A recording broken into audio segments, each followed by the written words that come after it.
नमस्कार दोस्तों, स्वागत है आपका स्टडी फॉर सिविल सर्विसेज में। उत्तर प्रदेश का कंप्लीट कॉम्प्रिहेंसिव करंट अफेयर है ये। उत्तर प्रदेश की जितनी भी सरकारी वेबसाइट है, प्लस जितने भी लेटेस्ट एक्ट हैं, लेटेस्ट रिपोर्ट्स हैं, जो गवर्नमेंट ऑथेंटिक साइट्स हैं, जहां से जितनी भी उत्तर प्रदेश की न्यूज होती है, उन सबको छांट के लाया गया है ये करंट अफेयर। तो Uttar Pradesh specific complete comprehensive current affair का पापा वीडियो है ये। इसको आप जरूर देखिए। जो लोग भी उत्तर प्रदेश के किसी भी प्रतियोगी परीक्षा की तैयारी कर रहे हैं, यूपीपीएससी आयोग के किसी भी एग्जाम की तैयारी कर रहे हैं, आरओ की, पीसीएस की, बीओ की, लेक्चरर की, जीआईसी की, जितने भी वैकेंसी निकलती है यूपीपीएससी की, जहां जीएस और करंट अफेयर आता है, उन सबके लिए जरूरी है ये video. UP triple SC exams में जहां जहां उत्तर प्रदेश का करंट अफेयर पूछा जाने की संभावना रहती है, उन सबके लिए जरूरी है ये वीडियो। और अगर आप जो है उत्तर प्रदेश के बाहर के हैं, लेकिन उत्तर प्रदेश के एग्जाम्स की तैयारी कर रहे हैं, तो ये वीडियो जरूर देखिएगा। वन स्टॉप डेस्टिनेशन है उत्तर प्रदेश के सभी एग्जाम्स को प्रिपेयर करने के लिए, स्टडी फॉर सिविल सर्विसेज। अगर आप स्टडी फॉर सिविल सर्विसेज को फॉलो करते हैं तो यूपी के सारे एग्जाम्स में, यूपीपीएससी के आरओ में हो गया, पीसीएस में हो गया, बीओ में हो गया, और भी जितने एग्जाम्स हैं जहां जीएस और करंट आती है, उसके लिए आप सिर्फ और सिर्फ एक ही सोर्स पर रिलाई कर सकते हैं, वो है स्टडी फॉर सिविल सर्विसेज। तो भैया ये उत्तर प्रदेश का कंप्लीट कॉम्प्रिहेंसिव लेटेस्ट ट्रेंड और पैटर्न के हिसाब से कंप्लीटली रिवाइज्ड और अपडेटेड पापा वीडियो है ये। इसको देखिए पूरा। वीडियो के लिए हम पहले ही बता चुके हैं, वीडियो फ्री थे, फ्री है, फ्री रहेंगे। पिछले 8 साल से इसको फॉलो करने वाला, स्ट्रिक्टली फॉलो करने वाला सिर्फ एक यूट्यूब चैनल है, वो है study for civil services. PDF paid ही रहेंगी इनकी। मंथली बाइलिंगुअल यूपी करंट की, बिहार करंट की, टोटल करंट की पीडीएफ आप हमारे ऐप में पा सकते हैं। पापा पीडीएफ वाला फोल्डर में आप जो है सर्च करके, बाई करके डाउनलोड कर सकते हैं। इस वाले वीडियो में पिछले 3 महीने का यूपी का, उत्तर प्रदेश का जितना करंट अफेयर सभी एग्जाम्स के लिए जरूरी है, सिर्फ उतना ही लिया गया है। उत्तर प्रदेश करंट अफेयर फरवरी माह 2025 का हम लोग कंप्लीट करेंगे बाइलिंगुअल फॉर्मेट में। पहला सेक्शन अपॉइंटमेंट सेक्शन है। इस बार फरवरी मंथ में ज्ञानेश कुमार जी आगरा उत्तर प्रदेश से बिलोंग करते हैं, भारत के नए मुख्य निर्वाचन आयुक्त बने हैं, new chief election commissioner of India 26 में। भारत के प्रधानमंत्री नरेंद्र मोदी जी, केंद्रीय गृह मंत्री अमित शाह और विपक्ष के नेता राहुल गांधी की चयन समिति ने ज्ञानेश कुमार को चुना है इस वर्ष, क्योंकि सिलेक्शन कमेटी बनती है इलेक्शन कमिश्नर और चीफ इलेक्शन कमिश्नर्स को अपॉइंट करने के लिए। तो इस समिति में प्राइम मिनिस्टर ऑफ इंडिया होते हैं, एक कोई कैबिनेट रैंक के मंत्री हो सकते हैं और एक leader of opposition in Lok Sabha होते हैं। तो तीनों की समिति जो बनी, इन लोगों ने ज्ञानेश कुमार को सिलेक्ट किया है यहाँ पर नए सीईसी के तौर पर। ज्ञानेश कुमार जी ने सीईसी राजीव कुमार का स्थान ग्रहण किया। राजीव कुमार का टेन्योर खत्म हो चुका है, तो इनकी जगह पर आए हैं ज्ञानेश कुमार जी, आगरा से बिलोंग करते हैं। हनुमान प्रसाद शुक्ल महात्मा गांधी अंतर्राष्ट्रीय हिंदी विश्वविद्यालय वर्धा के कुलपति बने हैं। अयोध्या के मिल्कीपुर तहसील के बलारमऊ गांव के हैं ये प्रोफेसर हनुमान प्रसाद, महात्मा गांधी अंतर्राष्ट्रीय हिंदी विश्वविद्यालय वर्धा के कुलपति ये बने हैं। समिट कॉन्फ्रेंसेस फेस्टिवल्स मीटिंग्स वाले सेक्शन में आ जाते हैं। भारतीय कला कांग्रेस का 32वां सम्मेलन कहाँ पे हुआ था? नोएडा में। उद्घाटन किसने किया? श्री गजेंद्र सिंह शेखावत, केंद्रीय संस्कृति एवं पर्यटन मंत्री। इस सम्मेलन का विषय क्या था? कला और संस्कृति में भारतीय महाकाव्यों का प्रतिपादन। इंग्लिश मीडियम में भी देख लीजिए एक बार, rendering Indian epics in art and culture, ये इस बार थीम थी। और इट वाज ऑर्गेनाइज्ड बाय, किसने आयोजित किया, ये सब भी पूछ लेते कभी कभी। तो इंडियन इंस्टीट्यूट ऑफ हेरिटेज, ये नोएडा में है, मिनिस्ट्री ऑफ कल्चर के अंतर्गत जो आता है, उसने ऑर्गेनाइज किया था इसको। उत्तर प्रदेश सरकार का इवेंट नहीं था। जैसे अगर मान लीजिए 2 स्टेटमेंट आ जाए कि पहला, भारतीय कला कांग्रेस का आयोजन 32वां नोएडा में हुआ था, इसका आयोजन, मान लेते हैं प्रश्न आ जाता है, भारतीय कला कांग्रेस के 32वें सम्मेलन का आयोजन नोएडा में हुआ था, इसका आयोजन उत्तर प्रदेश के संस्कृति विभाग या उत्तर प्रदेश सरकार ने किया था। तो सेकंड स्टेटमेंट आप रॉन्ग मान लेंगे। इस तरीके के क्वेश्चन हमारे एग्जाम में बन रहे हैं, तो इसका एग्जाम्पल मैंने आपको दे दिया। आगे बढ़ते हैं हम लोग।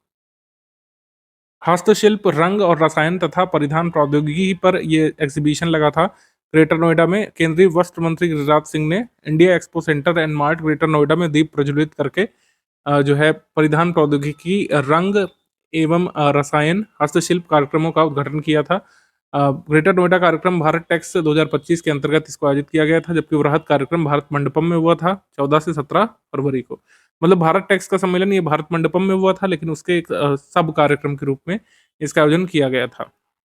4 मुख्य केंद्रित विषय क्या थे? गारमेंट टेक्नोलॉजी एक्सपो 2025, डेशम भारत टेक्स 2025, डाइकेम वर्ल्ड भारत टेक्स 2025, हस्तशिल्प या हस्त निर्मित उत्पाद प्रदर्शनी, हैंडमेड प्रोडक्ट्स एग्जीबिशन और इंडिया सोर्सिंग कॉन्क्लेव, ये सब जो इवेंट्स हुए थे इसमें ग्रेटर नोएडा में। आगे बढ़ते हैं हम लोग, काशी तमिल संगमम।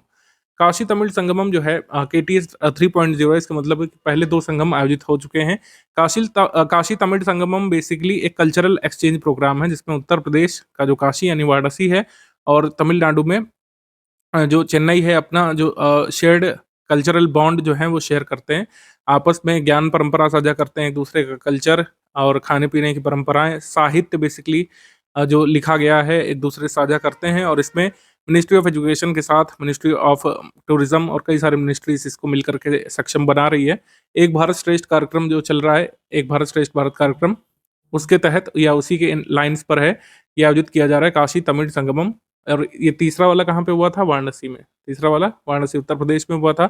इसमें कुल मिलाकर तमिलनाडु से कई सारे विद्वान आते हैं, कई सारे मतलब एजुकेशन से जुड़े लोग आते हैं, टूरिज़्म से जुड़े लोग आते हैं यहाँ पर उत्तर प्रदेश के वाराणसी में आकर के देखते हैं कि किस तरीके से यहाँ पर जो कल्चर है क्या मिलता-जुलता है चेन्नई कल्चर से या फिर क्या चीज़ें अलग हैं।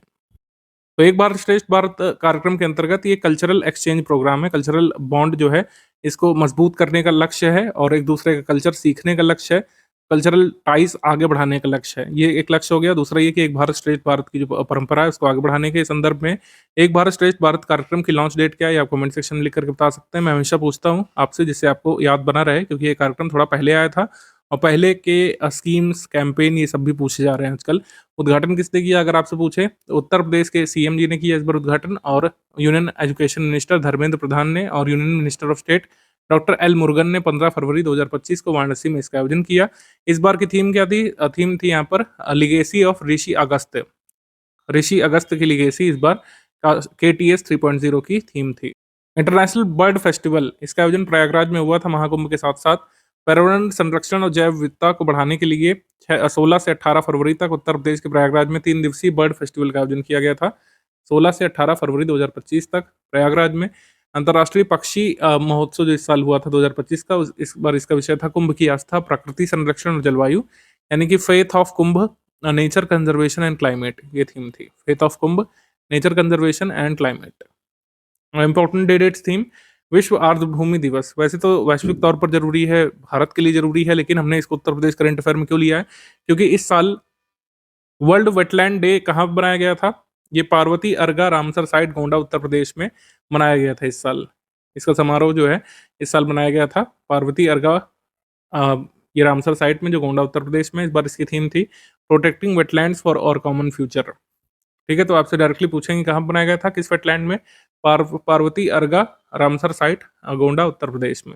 17वां foundation day of national statistical system training academy NSSTA का ये 17वां स्थापना दिवस मनाया गया था। ये कहाँ पे स्थित है? मतलब ये कहाँ पे मनाया गया था दिवस? ये foundation day of national statistical system academy का ये महालनोबिस ऑडिटोरियम NSSTA, ये कहाँ पे? ग्रेटर नोएडा में। यानी कि national statistical system training academy ये कहाँ पे पड़ती है? ग्रेटर नोएडा में। ये आपसे स्टैटिक में भी आ सकता है। ये national statistical system training academy कहाँ पड़ती है? ग्रेटर नोएडा में। मालनोबिस ऑडिटोरियम में इस साल मनाया गया था। इस बार इसकी थीम थी empowering governance through statistical excellence. आ जाएंगे साइंस इन टेक पर। उत्तर प्रदेश के प्रयागराज में गंगा नदी में फीकल कोलिफॉर्म बैक्टीरिया की मौजूदगी पाई गई थी और काफ़ी बड़ी मात्रा में इसको पाया गया था। मतलब जो एक्सेप्टेबल लिमिट होती है, मतलब इतना कोलिफॉर्म बैक्टीरिया तो आप उससे नहा सकते हैं, इतना कोलिफॉर्म बैक्टीरिया तो उसको आप पी सकते हैं। तो परमिसिबल जो लिमिट है उससे काफ़ी ज़्यादा पाया गया था faecal coliform bacteria. Faecal coliform bacteria बढ़ा हुआ है प्रयागराज के पानी में, मतलब गंगा के पानी में, तो जाहिर सी बात है वहाँ पर काफ़ी सारे लोग बात कर रहे हैं कुंभ में, इस वजह से ये बढ़ा पाया गया था। फीकल कोलिफॉर्म बैक्टीरिया का सोर्स क्या होता है? ह्यूमन एंड एनिमल फीसेस में, यानी कि जो है मानव और जानवरों के मल में और सीवेज के पानी में पाया जाता है। तो आप कह सकते हैं काफ़ी सारा ये कोलिफॉर्म बैक्टीरिया गंगा नदी में रिसाव कर गया था कुंभ के दौरान। आगे बढ़ते हैं हम लोग, ऑबिचुरी सेक्शन पर आ जाते हैं। कामेश्वर चौपाल, कमरेल गांव, मरौना प्रखंड, सुपौल बिहार के थे। ये नहीं रहे। अयोध्या राम मंदिर के निर्माण के लिए पहली ईंट रखने वाले ये VHP नेता थे। ठीक है, विश्व हिंदू परिषद के नेता कामेश्वर चौपाल जो है ये बिहार लेजिस्लेटिव काउंसिल के मेंबर रहे 2002 से 2014 तक, और जो है इन्होंने पहली राम मंदिर की ईंट यानी ब्रिक का निर्माण किया था। और ये अभी नहीं, 2022, 23, 24 में नहीं, तो कंस्ट्रक्शन ऑफ राम मंदिर के लिए आह्वान किया था 1989 में, वहाँ पर उस समय पहली ब्रिक इन्होंने बनाई थी कि पहली ईंट वो रखेंगे। आचार्य सत्येंद्र दास के बारे में बात करें, अयोध्या उत्तर प्रदेश राम मंदिर के मुख्य पुजारी ये नहीं रहे, ठीक है? इनकी नियुक्ति 1992 में मुख्य पुजारी के तौर पर हुई थी। अब स्पोर्ट्स करंट अफेयर पर आ जाते हैं। 38वें नेशनल गेम्स आयोजन स्थल ये उत्तराखंड के जिले हैं। उत्तराखंड के करीब 7 सिटीज़ में इसका आयोजन किया गया था। मुख्य खेल देहरादून, हल्द्वानी, हरिद्वार में हुए थे, ठीक है? 28 जनवरी से 14 फ़ेब तक आयोजन। 38वें नेशनल गेम्स थे ये। इसका शुभारंभ खुद पीएम मोदी जी ने किया था। इसका शुभंकर मौली था, जो मोनाल पक्षी है, राजकीय पक्षी उत्तराखंड का, उससे प्रेरित एक कार्टून। मौली इसका कह सकते हैं मैस्कॉट था। टैगलाइन यहाँ पर संकल्प से शिखर तक, थीम यहाँ पे हरित खेल। थीम क्या थी यहाँ पे? Green games. टोटल इवेंट्स यहाँ पे 32 हुए थे, लेकिन ध्यान रखिएगा यहाँ पर 4 करीब एग्जीबिशन स्पोर्ट्स इवेंट या डिमॉन्स्ट्रेशन स्पोर्ट्स इवेंट भी हुए थे। आरएस पेपर में आया था। 32 स्पोर्ट्स इवेंट्स उसमें हुए थे और 4 डिमॉन्स्ट्रेशन स्पोर्ट्स इवेंट यहाँ पे हुए थे नेशनल गेम्स में, ठीक है? 38वें नेशनल गेम्स में इस बार जितनी भी ट्रॉफी और मेडल यहाँ पे बनाए गए थे नेशनल गेम्स में, ये ई वेस्ट और जो है ई वेस्ट का प्रयोग करते हुए बनाए गए थे। तो मतलब ये सस्टेनेबिलिटी की ओर इसमें टारगेट किया गया था। सभी ट्रॉफियां और पदक ई कचरे से बने थे तथा प्रत्येक पदक विजेता के नाम पर एक पौधा भी लगाया गया था। सर्विसेज स्पोर्ट्स कंट्रोल बोर्ड, जो कि इंडियन आर्मी से संबद्ध है, सर्विसेज स्पोर्ट्स कंट्रोल बोर्ड से नीरज चोपड़ा भी जुड़े थे पहले। तो सर्विसेज स्पोर्ट्स कंट्रोल बोर्ड पिछली 6 राष्ट्रीय खेल प्रतियोगिताओं में 5वीं बार प्रथम स्थान पर आया है। ये ध्यान रखिएगा, पिछली 6 नेशनल गेम्स जो हुए हैं उसमें प्रथम स्थान पर पदक तालिका में कौन आ रहा है? यही आपका इंडियन आर्मी का जो है सर्विसेज स्पोर्ट्स कंट्रोल बोर्ड। ये फर्स्ट पर उत्तर प्रदेश की रैंक यहाँ पर क्या थी? स्टेट्स और यूटीज में 13 नंबर पर उत्तर प्रदेश, गोल्ड मेडल भी उत्तर प्रदेश के 13, सिल्वर मेडल 20, ब्रॉन्ज मेडल 23 और इस तरीके से टोटल मेडल उत्तर प्रदेश के हुए 56। उत्तर प्रदेश की रैंक मेडल टैली में 13वीं और टोटल मेडल 56, गोल्ड मेडल 13 थे, ये जरूर ध्यान रख सकते हैं। अगले नेशनल गेम्स भी अनाउंस कर दिए गए हैं, 2026 में मेघालय में होंगे अगले नेशनल गेम्स, ठीक है? अब आगे बढ़ते हैं हम लोग, आ जाएंगे एमसीक्यू सेक्शन पे। 22 फरवरी 2025 को उत्तर प्रदेश के मुख्यमंत्री योगी आदित्यनाथ जी ने भारत के पहले बायोपॉलीमर संयंत्र का उद्घाटन कहाँ पे किया था? तो उत्तर प्रदेश का ही नहीं, इंडिया का पहला बायोपॉलीमर प्लांट इनॉग्रेट किया गया था 22 फरवरी 2025 को लखीमपुर खीरी से। क्षेत्रफल के लिहाज से सबसे बड़ा जिला लखीमपुर के लिए खीरी है उत्तर प्रदेश का, और यहाँ पर इंडिया फर्स्ट बायोपॉलीमर प्लांट की आधारशिला रखी गई है। बायोपॉलीमर को प्लास्टिक के बदले हम लोग यूज़ कर सकते हैं क्योंकि प्रॉपर्टीज़ उससे मिलती-जुलती हैं, लेकिन ये बायोडिग्रेडेबल होता है, जबकि प्लास्टिक जो है ये नॉन बायोडिग्रेडेबल प्रोडक्ट होता है।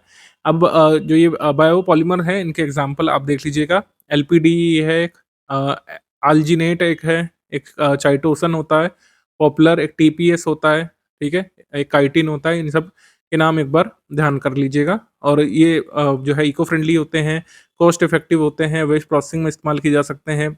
फॉसिल रिसोर्सेज का यूज़ लिमिटेड होता है इनसे, ग्लोबल वार्मिंग पोटेंशियल को घटाने में जो है हेल्प कर सकता है, और सस्टेनेबल मटेरियल है ये, तो सस्टेनेबिलिटी की तरफ हमको ले जाता है, और कंपोस्टेबल है, बायोडिग्रेडेबल है, रिसाइक्लेबिलिटी इसकी हाई रहती है, ये सब इसके प्रॉपर्टीज़ हैं। तो बलरामपुर चीनी मिल लिमिटेड द्वारा 2850 करोड़ रुपए की लागत से स्थापित किया जाएगा। इसकी आधारशिला भी रखी गई है, मतलब ये बनना शुरू हुआ है, ठीक है? ये बन करके तैयार नहीं हुआ। जब भी लोकार्पण शब्द आएगा तो इसका मतलब है कि कोई भी प्लांट या फिर कोई भी सिस्टम बन करके तैयार हो गया है, लेकिन जब शिलान्यास की बात आएगी तो इसका मतलब उसका निर्माण शुरू हुआ है। सूरजपुर वेटलैंड के संदर्भ में कौन सा कथन यहाँ पे सही है? ग्रेटर नोएडा प्राधिकरण ने सूरजपुर आर्द्रभूमि की सुरक्षा और संरक्षण के लिए एक परियोजना विकसित की है, ये करेक्ट है। और फिर आर्द्रभूमि यमुना नदी बेसिन के अंदर जाती है, और गौतम बुद्ध नगर जिले की दादरी तहसील के सूरजपुर गांव में स्थित है, ये सही है। इसके बाद है, ये आरक्षित वन क्षेत्र है जो 308 हेक्टेयर में फैला हुआ है, जिसमें 60 हेक्टेयर प्राकृतिक आर्द्रभूमि शामिल है, ठीक है? तो सूरजपुर वेटलैंड को जो है मतलब कह सकते हैं संरक्षित करने की बात की जा रही है। एक प्रोजेक्ट भी यहाँ पर ग्रेटर नोएडा अथॉरिटी ने डेवलप कर लिया है। हमारा आंसर इसमें सही हो जाएगा डी। सभी कथन यहाँ पर सही है सूरजपुर वेटलैंड के बारे में। 6 फरवरी 2025 को उत्तर प्रदेश के ग्रेटर नोएडा में नेशनल स्किल डेवलपमेंट कॉर्पोरेशन की अंतर्राष्ट्रीय एकेडमी का उद्घाटन किसने किया था? तो एनएसडीसी इंटरनेशनल एकेडमी नोएडा में इसका उद्घाटन किया है, कह सकते हैं जयंत चौधरी ने, ठीक है? जयंत चौधरी ने। कौशल विकास उद्यमिता मंत्रालय के राज्य मंत्री इनका स्वतंत्र प्रभार है, और शिक्षा राज्य मंत्री भी हैं जयंत चौधरी। उत्तर प्रदेश के ग्रेटर नोएडा में एनएसडीसी अंतर्राष्ट्रीय एकेडमी का उद्घाटन इन्होंने किया है, जयंत चौधरी। अगला क्वेश्चन है, इसमें 3 स्टेटमेंट है। राष्ट्रीय वैमानिकी और अंतर्राष्ट्रीय और अंतरिक्ष प्रशासन, यानी कि नासा ने नोएडा में कक्षा 9 के छात्र दक्ष मलिक को एक क्षुद्रग्रह की अंतिम खोज के लिए मान्यता प्रदान की है, जिसे 2023 OG-40 नाम दिया गया है। National aeronautics and space administration जो नासा का है, इसने दक्ष मलिक को बेसिकली रिकॉग्निशन दिया है कि उन्होंने जो है प्रोविजनल तौर पर डिस्कवरी की है एस्टेरॉयड की, जिसका नाम है 2023 OG-40। ये सही है। इसके बाद है आगरा लखनऊ एक्सप्रेसवे के निकट बिझामई गांव में डिफेंस इंडस्ट्रियल कॉरिडोर में 400 करोड़ रुपए की लागत से एक रडार बनाने की फैक्ट्री स्थापित की जाएगी। ये कथन भी आपका सही है। अगला कथन है फरवरी 2025 में उत्तर प्रदेश सरकार ने राज्य में जल परिवहन और जल पर्यटन को बढ़ावा देने के लिए उत्तर प्रदेश अंतर्देशीय जलमार्ग प्राधिकरण के गठन को मंजूरी दे दी है। तो Uttar Pradesh inland waterway authority जो है ये गठित की जाएगी to promote water transport and tourism in the state. ये करेक्ट है। हमारा आंसर क्या हो जाएगा? एक्चुअली इसमें इनकरेक्ट पूछा है, तो इनकरेक्ट कोई नहीं है, तो आंसर हो जाएगा इसमें डी, उपरोक्त में से कोई भी नहीं। आगे है हाल ही में बीएचयू के जंतु वैज्ञानिकों ने एक शोध में किस नदी के जल में लगभग 1000 प्रकार के प्रदूषक तत्व पाए जाने की पुष्टि की है। तो बीएचयू ने वरुणा नदी में 1000 टाइप के पोल्यूटेंट्स अभी डिस्कवर किए हैं। ऑप्शन नंबर बी यहाँ पर सही है, वरुणा नदी। आगे 15 फरवरी 2025 को वाराणसी में काशी तमिल संगमम के तीसरे संस्करण का उद्घाटन किसने किया था? धर्मेंद्र प्रधान जी ने किया, योगी आदित्यनाथ जी ने, एल मुरुगन ने। तो हमारा आंसर क्या हो जाएगा इसमें? D, all of the above correct. एक भारत श्रेष्ठ भारत के दृष्टिकोण से प्रेरित है काशी तमिल संगमम, और इस वर्ष जितने भी संगम होंगे वो 4S पर केंद्रित हैं: saint, tradition, scientist, social reformer और स्टूडेंट्स। इन सबको एकजुट करने का काम किया जाएगा। और इस बार KTS 3.0 की थीम क्या थी? लिगेसी ऑफ ऋषि अगस्त्य। ये हम आपको बता चुके हैं। आगे है सरस आजीविका मेला के संदर्भ में क्या सही है? इसका आयोजन 21 फरवरी से 10 मार्च 2025 तक नोएडा के शिल्प हाट में किया गया था। ये करेक्ट है। लास्ट टाइम जब सरस आजीविका मेला भारत में हुआ था, मतलब ये उत्तर प्रदेश में हुआ था, नोएडा में, तब पूछा गया था। तो इस बार भी पूछा जा सकता है। 2021 में जब हुआ था तो पूछा गया था, 2025 में फिर से हुआ है। 21 फरवरी से 10 मार्च 2025 के बीच कहाँ पे? नोएडा में। इसका उद्घाटन उत्तर प्रदेश के मुख्यमंत्री जी ने किया था। ये वाला स्टेटमेंट हालांकि रॉन्ग हो जाएगा। हमारे कृषि मंत्री जो है शिवराज सिंह, उन्होंने जो है उद्घाटन किया था। शिवराज सिंह चौहान जी ने इसका उद्घाटन किया था। इसका मुख्य उद्देश्य ग्रामीण भारत की शिल्प और कलाओं का प्रदर्शन करना है। ये करेक्ट है। फिर चौथा स्टेटमेंट, इस बार मेले का आयोजन ग्रामीण विकास मंत्रालय द्वारा राष्ट्रीय ग्रामीण विकास और पंचायती राज संस्थान के सहयोग से परंपरा और संस्कृति के मतलब ये ट्रेडिशन आर्ट कल्चर पर फोकस करते हुए इसका आयोजन ग्रामीण विकास मंत्रालय द्वारा राष्ट्रीय ग्रामीण विकास और पंचायती राज संस्थान के सहयोग से किया जा रहा है। फिर है इस मेले की थीम है इस बार लखपति दीदी की निर्यात क्षमता का विकास करना, यानी कि development of export potential of लखपति दीदीज। ये इस बार थीम है। तो हमारा स्टेटमेंट यहाँ पर 1 3 4 5 यहाँ पे सही हो जाएगा। तो आंसर यहाँ पर सही हो जाएगा सी। इसका उद्घाटन हमारे कृषि मंत्री शिवराज सिंह चौहान जी ने किया था, ये ध्यान रखिएगा। आप एक मेरे सवाल का जवाब कमेंट सेक्शन में लिख करके बताएंगे। National institute for rural development and Panchayati Raj, इसका हेडक्वार्टर कहाँ पे है? इसका हेडक्वार्टर कहाँ पे? जल्दी से कमेंट करके बताइए। VPO जो लोग देने जा रहे हैं जून मंथ में, उनके एग्जाम में आ सकता है क्वेश्चन। हेडक्वार्टर कहाँ पे? कमेंट सेक्शन में लिख करके बताएं। उत्तर प्रदेश के किस जिले में 80 बीघे में औद्योगिक पार्क की स्थापना की जाएगी? इंडस्ट्रियल पार्क जो है 80 बीघे की जगह में सेटअप किया जाएगा। कहाँ पे? गाजीपुर में। ठीक है, गाजीपुर में। बी यहाँ पे सही है। आगे है फरवरी 2025 में निम्नलिखित में से किस संस्थान ने फलों और सब्जियों को लंबे समय तक सुरक्षित रखने के लिए एक नई सौर निर्जलीकरण तकनीक विकसित की है? सोलर डिहाइड्रेशन टेक्नोलॉजी किसने विकसित की है? IIT कानपुर ने। IIT कानपुर ने किसानों की आय बढ़ाने, फसलों की बर्बादी से बचाने के लिए एक सोलर डिहाइड्रेशन टेक्नोलॉजी विकसित की है। अगला प्रश्न है वाराणसी वर्ष 2024 में बड़ी उपलब्धि हासिल करते हुए भारत का पहला 3D डिजिटल ट्विन मैप बनाने वाला नगर बन सकता है, मतलब जल्द बन सकता है। 3D ट्विन मैप वाला पहला जो है सिटी बन सकता है वाराणसी। हालांकि पायलट प्रोजेक्ट पहले जयपुर में शुरू किया गया था। ठीक है, 10 किलोमीटर एरिया जो जयपुर का था उसका डिजिटल ट्विन मैप बनाया गया था, लेकिन पूरे सिटी का पहली बार वाराणसी में बनाया जा रहा है। ये करेक्ट है। सेकंड स्टेटमेंट है प्रयागराज में लगभग 1300 करोड़ रुपए की लागत से भारत का सबसे बड़ा इंटरनेशनल कन्वेंशन सेंटर बनाया जा रहा है। ये इनकरेक्ट है, क्योंकि भारत का सबसे बड़ा कन्वेंशन सेंटर बनाया जा रहा है उत्तर प्रदेश की राजधानी लखनऊ में। ठीक है, ये बन रहा है लखनऊ में, कैपिटल ऑफ उत्तर प्रदेश में, 1300 करोड़ रुपए की लागत से। और ये सेंटर सांस्कृतिक, राजनीतिक, धार्मिक आयोजनों के लिए देश का सबसे बड़ा केंद्र बनेगा। हमारा आंसर क्या हो जाएगा इसमें? आंसर इसमें सही हो जाएगा ओनली 2। इनकरेक्ट पूछा, इनकरेक्ट है ओनली 2। आगे है फरवरी 2025 में इलेक्ट्रॉनिक्स और सूचना प्रौद्योगिकी मंत्रालय के सचिव श्री एस कृष्णन ने चिप डिजाइन में राष्ट्रीय इलेक्ट्रॉनिक्स और सूचना प्रौद्योगिकी संस्थान के उत्कृष्टता केंद्र यानी सेंटर ऑफ एक्सीलेंस का उद्घाटन कहाँ पे किया? तो national institute of electronics and information technology, NIELIT है, ठीक है, जिसका आप कोर्स वगैरह करते हैं ट्रिपल सी का। तो नाइलिट के चिप डिजाइन के सेंटर ऑफ एक्सीलेंस का उद्घाटन जो है ये कहाँ पे किया गया है? इसका उद्घाटन नोएडा में किया गया है। नाइलिट के centre of excellence for chip design का उद्घाटन नोएडा में किया गया है।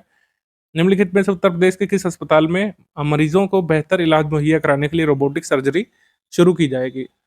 तो ये रोबोटिक सर्जरी शुरू की जाएगी केजीएमयू लखनऊ में। Option number A, KGMU Lucknow. 19 फरवरी 2025 को उत्तर प्रदेश के किस जिले में राज्य का पहला तेजस्वी किसान मार्ट का शुभारंभ किया जा रहा है? तेजस्वी किसान मार्ट का शुभारंभ किया जाएगा सोनभद्र में। सोनभद्र के घोरावल तहसील स्थित इमलीपुर गांव में राज्य का पहला तेजस्वी किसान मार्ट खोला जाएगा। अगला प्रश्न है, इसमें पहला स्टेटमेंट है, भारत के वाराणसी में बीएचयू के शोधकर्ताओं ने फाइटोपैथोजेनिक कवक की एक नई प्रजाति एपिकोकम इंडिकम की खोज की है। ये सही है। एपिकोकम इंडिकम नामक एक नई प्रजाति यहाँ पर फंगस की डिस्कवर की गई है बीएचयू के शोधकर्ताओं द्वारा। अभी सेकंड स्टेटमेंट है, ताज महोत्सव 2025 का आयोजन आगरा में जश्न विरासत थीम पर आयोजित किया गया था। ये स्टेटमेंट रॉन्ग हो जाएगा क्योंकि इसका आयोजन जो है ये किया गया था 18 फरवरी से 2 मार्च 2025 तक शिल्पग्राम में, ताजमहल ईस्ट गेट पर स्थित शिल्पग्राम में। लेकिन इसकी थीम भी गलत दी है, जश्न विरासत नहीं, इस बार इसकी थीम थी धरोहर। धरोहर का मतलब होता है हेरिटेज, ठीक है, धरोहर इस बार थीम थी, ना कि जश्न विरासत। और फिर तीसरा स्टेटमेंट कह रहा है कि उत्तर प्रदेश राज्य विधानसभा में अनुवाद प्रणाली लागू करने वाला भारत का पहला राज्य बन गया है। ये भी सही है। तो हमारा आंसर क्या हो जाएगा इसमें? करेक्ट है 1 एंड 3 ओनली, 1 एंड 3 ओनली, सी। अगला प्रश्न है, आईटीबीएचयू देश का पहला तकनीकी संस्थान बन गया है जहां पर पीएचडी थीसिस का सारांश हिंदी, संस्कृत और सभी भारतीय भाषाओं में प्रस्तुत किया जा सकेगा। पीएचडी थीसिस का सारांश हिंदी, संस्कृत और सभी भारतीय भाषाओं में प्रस्तुत किया जा सकेगा बीएचयू में। ये करेक्ट है। अयोध्या का राम मंदिर सालाना चढ़ावे के मामले में तीसरा सबसे बड़ा धार्मिक स्थल बन गया है क्योंकि काफी सारे लोग विजिट कर रहे हैं वहां पे। ये दोनों स्टेटमेंट यहाँ पर सही है। आंसर हो जाएगा इसमें सी, 1 एंड 2 बोथ करेक्ट। विश्व के सबसे बड़े इलेक्ट्रिकल शो इलेक्रामा 2025 के संदर्भ में सही कथन का चयन करना है इसमें। इलेक्रामा पहला कथन है, इसका आयोजन 22 से 26 फरवरी 2025 तक ग्रेटर नोएडा के इंडिया एक्सपो मार्ट में किया गया था। इसका आयोजन, ये सही है। इलेक्रामा का 16वां संस्करण था, 16th एडिशन। इसका आयोजन Indian electrical and electronics manufacturer association द्वारा किया जाता है। ये सही। फिर थर्ड स्टेटमेंट, भारतीय विद्युत और इलेक्ट्रॉनिक्स उद्योग का सबसे बड़ा और प्रमुख आयोजन है जो विद्युत क्षेत्र के पारिस्थितिकी तंत्र को प्रदर्शित करने के लिए आयोजित किया जाता है Elecrama. Main objective of Elecrama is to bring together all aspects of the industry. Electrical उद्योग से जितने जुड़े लोग हैं वो एक साथ आकर के यहाँ पर विचार विमर्श करते हैं। आंसर यहाँ पर सही हो जाएगा डी, प्रयुक्त सभी। आगे है, 15 फरवरी 2025 को किसने उत्तर प्रदेश के प्रयागराज में स्थित उत्तर प्रदेश लोक सेवा आयोग परिसर में कल्प वृक्ष संग्रहालय का उद्घाटन किया था? कल्प वृक्ष संग्रहालय का उद्घाटन लोकसभा स्पीकर श्री ओम बिरला ने किया है। Option number A, Shri Om Birla. Prayagraj Mahakumbh के दौरान गंगा और यमुना नदी के पानी में किस बैक्टीरिया का स्तर काफी बढ़ गया था? ये हमने अभी डिस्कस किया, फीकल कोलीफॉर्म बैक्टीरिया का स्तर काफी बढ़ा हुआ पाया गया था इसमें। Option number D. निम्नलिखित में से कौन सा कथन सही है? 10 से 25 फरवरी 2025 तक उत्तर प्रदेश के 45 ब्लॉकों में फैलेरिया उन्मूलन के लिए मास ड्रग एडमिनिस्ट्रेशन अभियान चलाया गया था। ये सही है। मिर्जापुर यूपी की पहली डिजिटल नगर पालिका बनी है। Mirzapur has become the first digital municipality of Uttar Pradesh. ये सही है। मुख्यमंत्री योगी आदित्यनाथ जी को उत्तराखंड गौरव सम्मान से अलंकृत किया गया था फरवरी 2025 में। ये भी सही है। ये थर्ड स्टेटमेंट है, ध्यान रखिएगा, चीफ मिनिस्टर ऑफ उत्तर प्रदेश को उत्तराखंड गौरव सम्मान एक प्राइवेट संस्था ने दिया है, उत्तराखंड की गवर्नमेंट ने नहीं दिया है। भारतीय पर्वतीय महासभा उत्तराखंड ने ये उत्तराखंड गौरव सम्मान योगी आदित्यनाथ जी को दिया है। उत्तराखंड गौरव सम्मान कोई स्टेट का अवार्ड नहीं उत्तराखंड का, ये ध्यान रखिएगा। वैसे यहाँ पर तीनों स्टेटमेंट सही है, all of the above correct, यहाँ पर भी D. Study for civil service के मार्च मंथ 2025 के Uttar Pradesh current affair special में आप सभी का बहुत बहुत स्वागत है। बाइलिंगुअल फॉर्मेट में हमारा उत्तर प्रदेश स्पेशल का वीडियो रहता है और आगामी उत्तर प्रदेश की जो परीक्षाएं हैं उसके लिए बहुत जरूरी हो सकता है। इन गिवन नंबर्स पर हमारे कोर्सेज के बारे में आप जानकारी प्राप्त कर सकते हैं। कॉल करके, व्हाट्सअप मैसेज करके आप हमारे रनिंग कोर्सेज के बारे में जानकारी प्राप्त कर सकते हैं जो कि टेलीग्राम पर चल रहे हैं। एग्रीमेंट सेक्शन पे आ जाते हैं। सबसे पहला एग्रीमेंट है अत्याधुनिक मल्टी मॉडल लॉजिस्टिक पार्क के विकास के लिए। इस एग्रीमेंट से मान लीजिए कुछ भी नहीं आएगा, इतना ही सवाल बन सकता है कि state of art multi modal logistic park Uttar Pradesh में कहाँ पे बनेगा? तो उत्तर प्रदेश के वाराणसी में अत्याधुनिक मल्टी मॉडल लॉजिस्टिक पार्क विकसित किया जाएगा। ये लोकेशन ध्यान रखना है। इसके लिए समझौता किया गया है। National highway logistics management authority और inland waterway authority of India के बीच समझौता किया गया, जिससे multi modal logistic park Varanasi में बन सके। मल्टी मॉडल लॉजिस्टिक पार्क का विस्तार लगभग 150 एकड़ क्षेत्र में होगा। इसका उद्देश्य होगा सड़क, रेल और जल मार्गों से निर्बाध माल ढुलाई की जाए, कम लागत में जो कह सकते हैं सीमलेस फ्रेट मूवमेंट को जो है बूस्ट किया जा सकेगा। आगे बढ़ते हैं हम लोग। परिवहन योग्य रडार अश्विनी की खरीद हेतु समझौता हो गया है। रक्षा मंत्रालय ने समझौता किया है Bharat electronics limited BEL Ghaziabad Uttar Pradesh के साथ अश्विनी रडार के लिए। अश्विनी रडार को इंडियन एयरफोर्सेस को दिया जाएगा। अश्विनी एक लो लेवल ट्रांसपोर्टेबल रडार है, LLTR, low level transportable radar Ashwini जो है इसको किसने डेवलप किया? बेसिकली DRDO ने डेवलप किया, ध्यान रखिएगा। एनवायरमेंट सस्टेनेबिलिटी अचीव करने के लिए और क्लाइमेट चेंज से निपटने के लिए समझौता किया गया। उत्तर प्रदेश सरकार के पर्यावरण निदेशालय के द्वारा international forum for environment sustainability and technology के बीच, यानी iForest के बीच, international forum for environment sustainability and technology, iForest short में इसको बोलते हैं, इसके साथ एनवायरमेंट डायरेक्टरेट जो उत्तर प्रदेश का है, इसने समझौता किया है। और ये 3 साल का एग्रीमेंट है। Focused on environmental challenges aiming to promote sustainable development in Uttar Pradesh. 3 साल का एग्रीमेंट एनवायरमेंटल चैलेंजेस को फेस करने को लेकर है, सस्टेनेबिलिटी लाने को लेकर है, और जो पोल्यूशन की प्रॉब्लम्स उत्तर प्रदेश में, इसको डील करने से लेकर काम किया जाएगा। अपॉइंटमेंट सेक्शन में flying officer Tanushka Singh Jaguar fighter jet उड़ाने वाली पहली भारतीय महिला पायलट बनने का इन्होंने खिताब पाया है। इंडियन एयरफोर्सेस में ये लखनऊ को बिलोंग करती हैं। First women pilot to get a permanent appointment in the Jaguar fighter jet squadron of Indian air forces. Indian air forces की जो टुकड़ी है जगुआर फाइटर जेट स्क्वाड्रन की, इसमें पहली बार किसी महिला को शामिल किया गया है। तो first Indian women pilot to fly Jaguar fighter jet. Professor R.K. Mittal Lucknow के बाबा साहब भीमराव अंबेडकर केंद्रीय विश्वविद्यालय के नए कुलपति बन गए हैं। BBAU के नए चांसलर ये बनकर के आए, vice chancellor, basically new vice chancellor. Nidhi Tiwari इनकी चर्चा थी सोशल मीडिया में, ट्विटर वगैरह पे आपने देखा होगा। प्राइवेट सेक्रेटरी PS अभी ये बनी है प्राइम मिनिस्टर मोदी जी की। 2014 बैच की IFS सर्विसेज की अधिकारी हैं, वाराणसी की रहने वाली है निधि, ठीक है। निधि तिवारी पर्सनल सेक्रेटरी PS बनी है प्रधानमंत्री जी की। अवार्ड्स एंड ऑनर्स पे आ जाएंगे। अज्ञेय स्मृति सम्मान। अज्ञेय स्मृति सम्मान जो है प्रसिद्ध लेखक सच्चिदानंद हीरानंद वात्स्यायन अज्ञेय की स्मृति में दिया जाता है उनकी जयंती पर। कलावती देवी मेमोरियल ट्रस्ट कुशीनगर के द्वारा, कलावती देवी मेमोरियल ट्रस्ट के द्वारा ये पुरस्कार दिया जाता है। अज्ञेय स्मृति सम्मान इस वर्ष मिला है श्री उदय प्रकाश को, उदय प्रकाश। इकोनॉमिक टाइम्स का गवर्नमेंट डिजिटेक अवार्ड, ये कई सारी कैटेगरीज को दिए गए थे, लेकिन उत्तर प्रदेश की इनिशिएटिव्स को जो अवार्ड मिला इसको देख लेते हैं। जैसे प्रयागराज स्मार्ट सिटी लिमिटेड और यूपी पुलिस को अवार्ड दिया गया था महाकुंभ 2025 के दौरान AI बेस्ड निगरानी करने के लिए और भीड़ प्रबंधन प्रणाली के उपयोग के लिए जो है AI machine learning, data analytics और उभरती प्रौद्योगिकियों का सर्वोत्तम प्रयोग के लिए पुरस्कार किसको मिला? प्रयागराज स्मार्ट सिटी लिमिटेड और यूपी पुलिस को। आगे स्मार्ट मोबिलिटी और परिवहन प्रौद्योगिकियों में उत्कृष्टता के लिए पुरस्कार उत्तर प्रदेश राज्य सड़क परिवहन निगम को, UPSRTC को, UP 112 के साथ व्हीकल लोकेशन ट्रैकिंग डिवाइस और पैनिक बटन के माध्यम से व्यापक सुरक्षा सुनिश्चित करने के लिए। UPSRTC की बसों में पैनिक बटन लगवाया गया था, जिसको मतलब दबा करके महिलाएं डायरेक्टली जो है कनेक्ट कर सकती थी 112 के जो भी पुलिस वाले होते हैं उनसे। Innovative digital health services and public health data analytics का अवार्ड हमीरपुर डिस्ट्रिक्ट एडमिनिस्ट्रेशन को दिया गया था। प्रोजेक्ट जागृति TB मुक्त हमीरपुर इनिशिएटिव के लिए। सार्वजनिक सेवा वितरण को बढ़ाने के लिए डिजिटल प्रौद्योगिकी का अभिनव प्रयोग की कैटेगरी में पुरस्कार मिला था UP development systems corporation limited, UP Desco को, for effective use of digital technology under Swami Vivekananda Yuva Sashaktikaran योजना। स्वामी विवेकानंद युवा सशक्तिकरण योजना का उद्देश्य क्या था? Technical empowerment of youth of Uttar Pradesh, यानी कि उत्तर प्रदेश के युवाओं का तकनीकी सशक्तिकरण करना। किस माध्यम से? इसमें डिस्ट्रीब्यूशन हुआ था गैजेट्स का। गैजेट्स यानी कि स्मार्टफोन और टैबलेट्स बांटे गए थे। स्मार्टफोन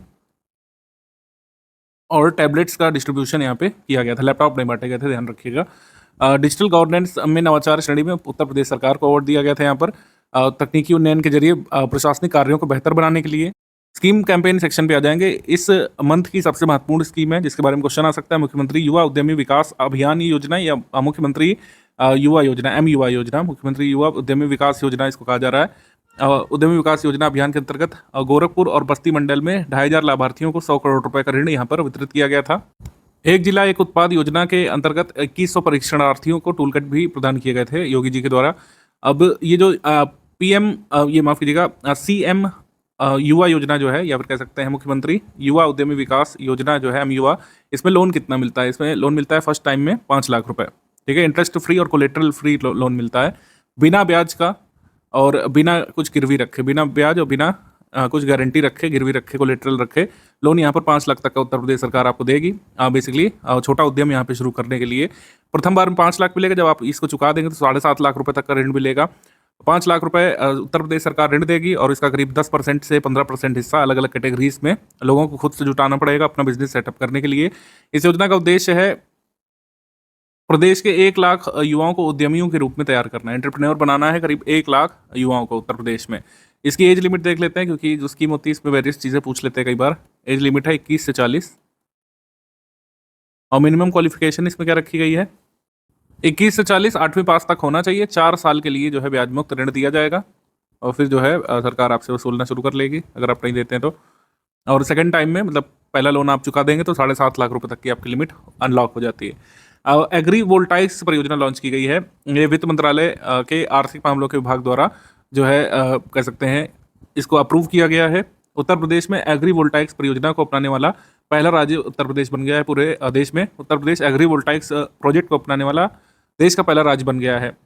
उत्तर प्रदेश में एग्री वोल्टाइक्स परियोजना का प्रदर्शन शीर्षक से एक तकनीकी सहायता प्रस्ताव पेश किया था उत्तर प्रदेश सरकार ने, मतलब केंद्र से। टेक्निकल सपोर्ट प्रपोजल जो है demonstration of agrivoltaic projects in Uttar Pradesh नाम से पेश किया था और इसको अप्रूव भी कर दिया है। और इसमें एशियन डेवलपमेंट बैंक से फाइनेंशियल असिस्टेंस भी मिलेगा उत्तर प्रदेश को, ये ध्यान रखिएगा। एडीबी यानी एशियन डेवलपमेंट बैंक से एग्री वोल्टाइक प्रोजेक्ट के लिए उत्तर प्रदेश को जो है फाइनेंशियल असिस्टेंस भी मिलेगा। उत्तर प्रदेश ने 4.15 करोड़ रुपए के लोन की यहाँ पर मांग की थी, या फाइनेंशियल असिस्टेंस की, एशियन डेवलपमेंट बैंक से, ठीक है। और इसको अप्रूव कर दिया है उत्तर प्रदेश सरकार के प्रपोजल को मिनिस्ट्री ऑफ फाइनेंस ने। तो एग्री वोल्टाइक्स प्रोजेक्ट लागू करने वाला उत्तर प्रदेश पहला राज्य है।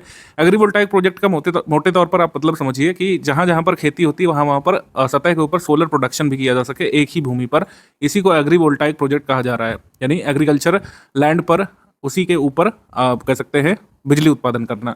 इससे फार्मर्स की इनकम बढ़ेगी और सस्टेनेबल डेवलपमेंट भी प्रमोट होगा, क्योंकि ग्रीन एनर्जी डेवलप होगी, सोलर एनर्जी प्रोड्यूस होगी, नीचे खेती होगी, ऊपर सोलर पैनल लगा करके बिजली बनाएंगे किसान और अपनी आय बढ़ाएंगे। ये है यहाँ पे। उसके बाद महिला उद्यमिता कार्यक्रम स्वावलंबिनी 1 मार्च 2025 को कौशल विकास और उद्यमिता मंत्रालय ने नीति आयोग के सहयोग से मेरठ के चौधरी चरण सिंह यूनिवर्सिटी में महिला उद्यमिता कार्यक्रम स्वावलंबिनी की शुरुआत की थी। ज़्यादा नहीं इसमें देखिए, बस ये ध्यान रखिएगा कि इसका उद्देश्य है महिलाओं में उद्यमशील मानसिकता विकसित करना, एंटरप्रेन्योरशिप जो माइंडसेट है वो डेवलप करना वुमेन के भीतर, साथ ही उन्हें सपोर्ट प्रदान करना, चाहे फाइनेंशियल सपोर्ट हो, चाहे टेक्निकल सपोर्ट हो, ठीक है, चाहे इंटरप्रेन्योरियल सपोर्ट हो, वो सारी चीज़ें प्रदान करना स्वावलंबिनी प्रोजेक्ट के अंतर्गत किया जाएगा। वुमेन एंटरप्रेन्योरशिप प्रोग्राम स्वावलंबिनी मेरठ से चौधरी चरण सिंह यूनिवर्सिटी से इसको जारी किया गया था, बस ये ध्यान रखिएगा। यही पूछेंगे एंटरप्रेन्योरशिप प्रोग्राम कहाँ जारी किया गया था उत्तर प्रदेश की किस यूनिवर्सिटी से? चरण सिंह यूनिवर्सिटी मेरठ से, ठीक। बाकी गैर जरूरी डिटेल यहाँ से हटा दी जाएगी। समिट कॉन्फ्रेंसेस सेक्शन में 8वां अंतर्राष्ट्रीय COAIEMA सम्मेलन, इसका मतलब हुआ council of Asian industry and emerging market alliances, ठीक है। ये कॉन्फ्रेंस किस पर आधारित थी? Challenges and opportunities in artificial intelligence, engineering and management application. और ये कहाँ पे इसका आयोजन हुआ था? Ambalika institute of management and technology Lucknow में, बस इतना ध्यान रखिएगा।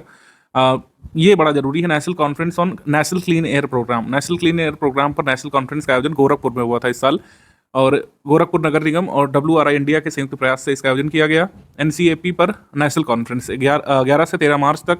इस कॉन्फ्रेंस में ही साल 2027 तक गोरखपुर को खुले में कचरा जलाने से मुक्त करने के लिए रणनीति तैयार करने की चर्चा की गई। राष्ट्रीय स्वच्छ वायु कार्यक्रम के तहत जो नेशनल कॉन्फ्रेंस हुई थी, उत्तर प्रदेश सरकार ने देश के सभी 17 जो नगर निगम वाले जिले हैं इनको सोलर सिटी के रूप में विकसित करने का निर्णय लिया है। 17 म्यूनिसिपल कॉर्पोरेशन वाले जो सिटी हैं जैसे कानपुर, लखनऊ, गाजियाबाद, आगरा, वाराणसी, प्रयागराज, मेरठ, बरेली, अलीगढ़, मुरादाबाद, इन सबको सोलर सिटी के रूप में विकसित किया जाएगा। यहाँ पर मुख्यमंत्री जी ने लखीमपुर में केले के रेशे से उत्पादन के लिए एक प्लांट की आधारशिला रखी, जहाँ पर बायोडिग्रेडेबल मटेरियल बनाया जाएगा लखीमपुर में केले के फाइबर से। NCAP के बारे में थोड़ा सा बेसिक समझ लीजिए आप लोग। नेशनल क्लीन एयर प्रोग्राम इसको लॉन्च किया गया था जनवरी 2019 में पहली बार। टोटल सिटी पूरे देश के 131 इसमें शामिल हैं। उत्तर प्रदेश के 17 शहरों को इसमें शामिल किया गया है, ठीक है। यही नगर निगम वाले 17 शहरों को इसमें शामिल किया गया, ध्यान रखिएगा। और इन्हें को सोलर सिटी के रूप में डेवलप किया जाना है। 131 सिटी ऑल इंडिया शामिल है, 17 सिटी उत्तर प्रदेश के इसमें शामिल है। Hackathon on large language models and generative AI और एलएलएम पर हैकाथॉन का आयोजन कहाँ पे किया गया था? आईआईटी कानपुर में। ये ध्यान ध्यान रख सकते हैं। इसका आयोजन राष्ट्रीय वित्तीय रिपोर्टिंग प्राधिकरण और भारतीय प्रौद्योगिकी संस्थान कानपुर ने संयुक्त रूप से किया था।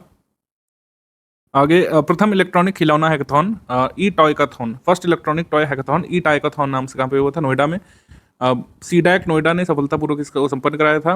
युवा शोधकर्ताओं नव प्रवर्तकों को स्वदेशी दीर्घकालिक समाधान विकसित करने के लिए एक मंच प्रदान करके जो टॉय इंडस्ट्री है इसमें नवाचार को बढ़ावा देने के लिए ये हैकाथॉन लॉन्च किया था। ठीक है, भारत में पहली बार minister of electronics and IT की शोध पहलों के तहत सीडैक द्वारा ई टॉयकाथॉन का आयोजन नोएडा में किया गया है। मतलब पहली बार ये देश में आयोजित हुआ था नोएडा में। आगे इंपॉर्टेंट डेट्स थीम में उत्तर मध्य क्षेत्र सांस्कृतिक केंद्र प्रयागराज का 39वां स्थापना दिवस बनाया गया था। आपको पता होना चाहिए कि उत्तर मध्य क्षेत्र का सांस्कृतिक केंद्र कहाँ पे स्थित है? प्रयागराज में। ठीक है, तत्कालीन मानव संसाधन विकास मंत्रालय की पहल पर सृजित किया गया था। अब मानव संसाधन विकास मंत्रालय है नहीं, मिनिस्ट्री ऑफ एजुकेशन है।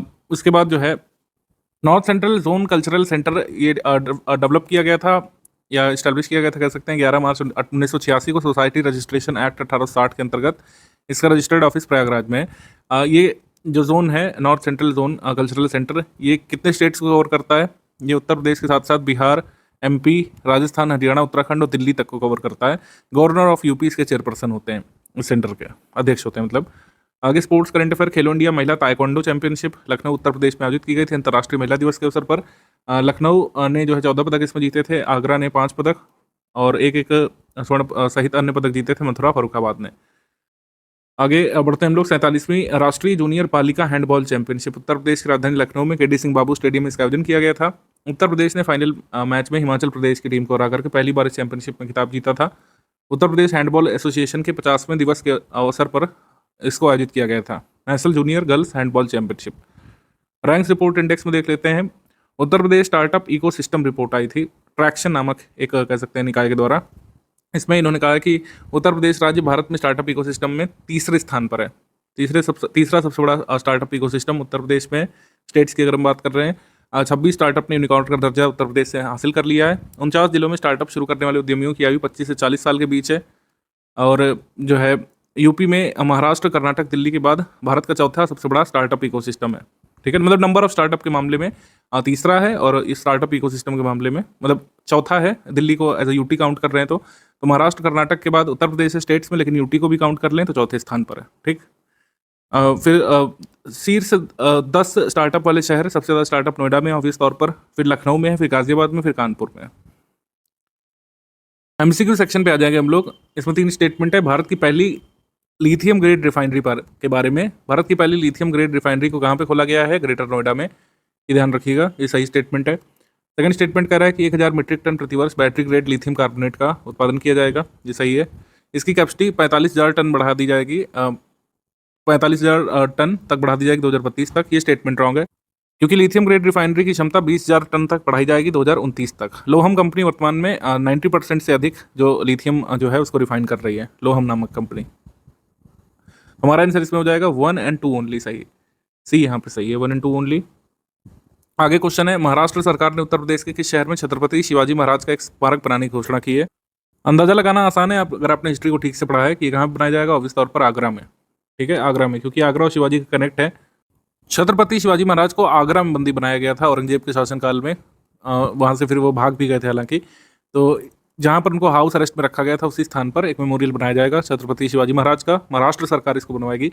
उत्तर प्रदेश सरकार ने अपने राज्य के 5 शहरों की अमूर्त सांस्कृतिक विरासत को यूनेस्को की मान्यता दिलाने के लिए आवेदन कर दिया है, अप्लाई किया है। अभी कोई जो है डेवलपमेंट नहीं है इसमें, लेकिन ये भी आ सकता है। 5 सिटीज़ में कौन कौन सी ऐसी इंटेंजिबल हेरिटेज है जिसको रजिस्टर करने के लिए उत्तर प्रदेश ने अप्लाई किया है, उसमें कौन सा सिटी नहीं शामिल है? तो लखनऊ का कोई भी कह सकते हैं इंटेंजिबल कल्चरल हेरिटेज नहीं शामिल है जिसको अप्लाई किया गया हो उत्तर प्रदेश टूरिज्म डिपार्टमेंट के द्वारा। कन्नौज के परफ्यूम को, ब्रज की होली को, वाराणसी की गंगा आरती को, फिरोजाबाद की ग्लास आर्ट को, निज़ामाबाद की ब्लैक पॉटरी को, आजमगढ़ के मतलब ये कह सकते हैं बुंदेलखंड के फोक आर्ट को, फोक लिटरेचर को जो है यूनेस्को की लिस्ट में, इंटेंजिबल कल्चरल हेरिटेज की लिस्ट में डाले जाने के लिए आवेदन किया गया है।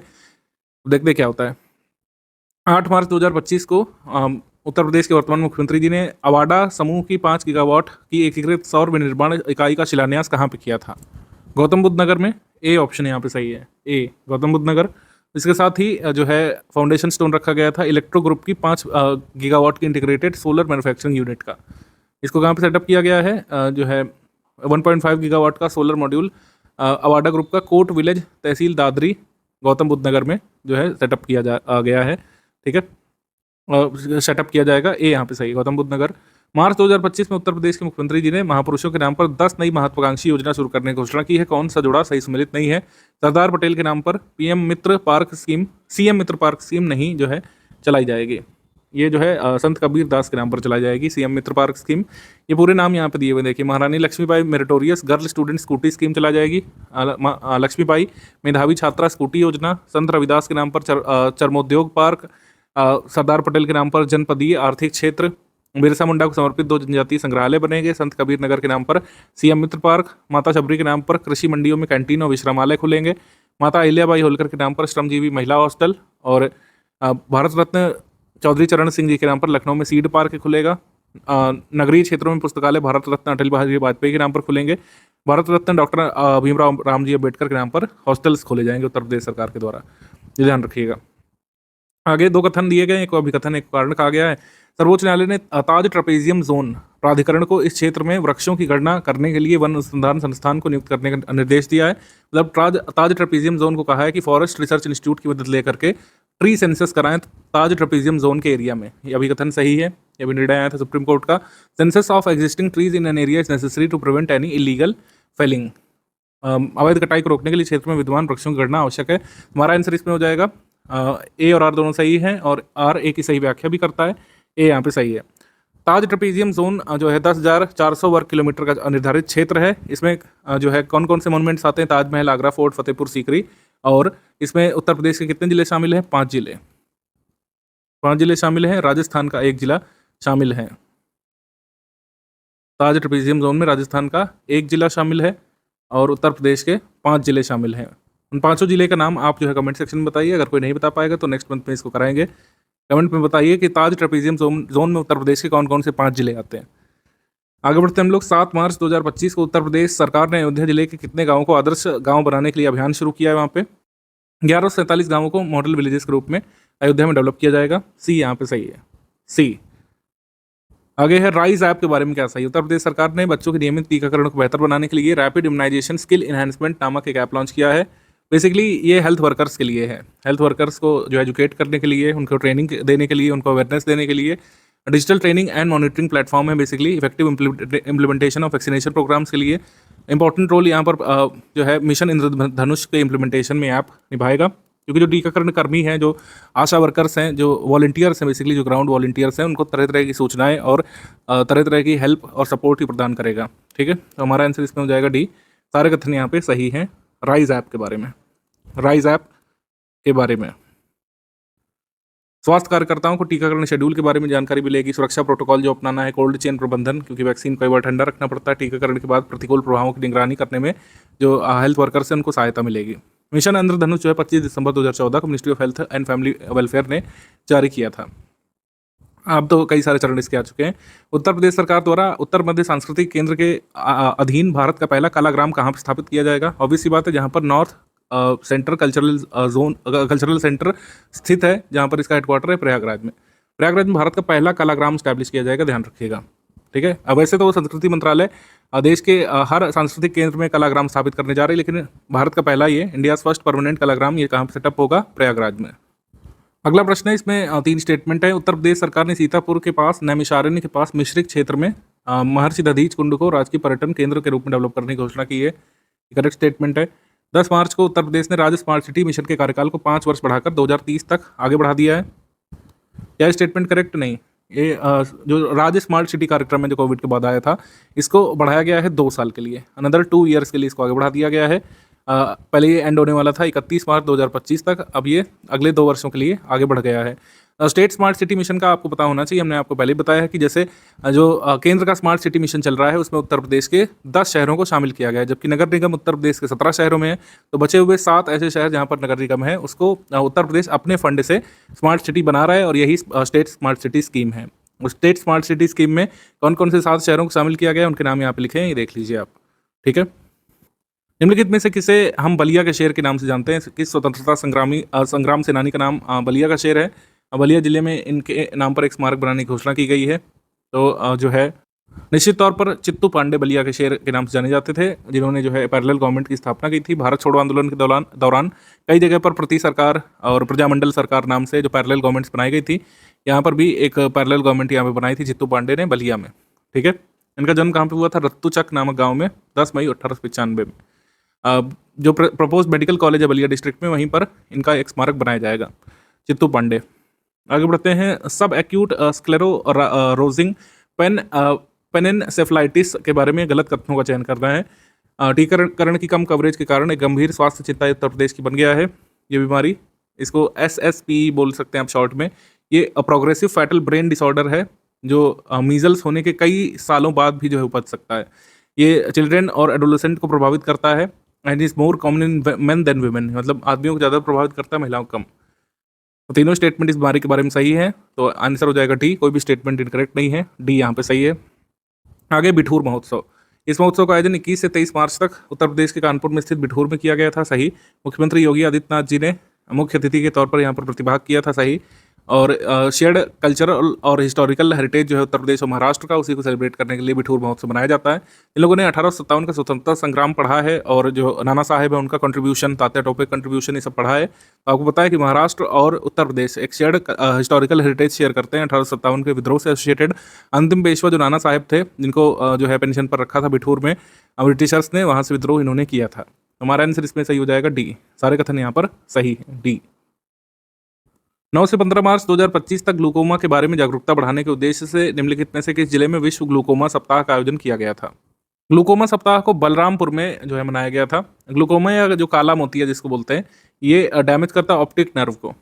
Optic nerve due to increased pressure in the eye, intra ocular pressure जो बढ़ता जाता है आई में, उससे काला मोतिया हो जाता है, और कई बार ब्लड शुगर बढ़ने से ये होता है।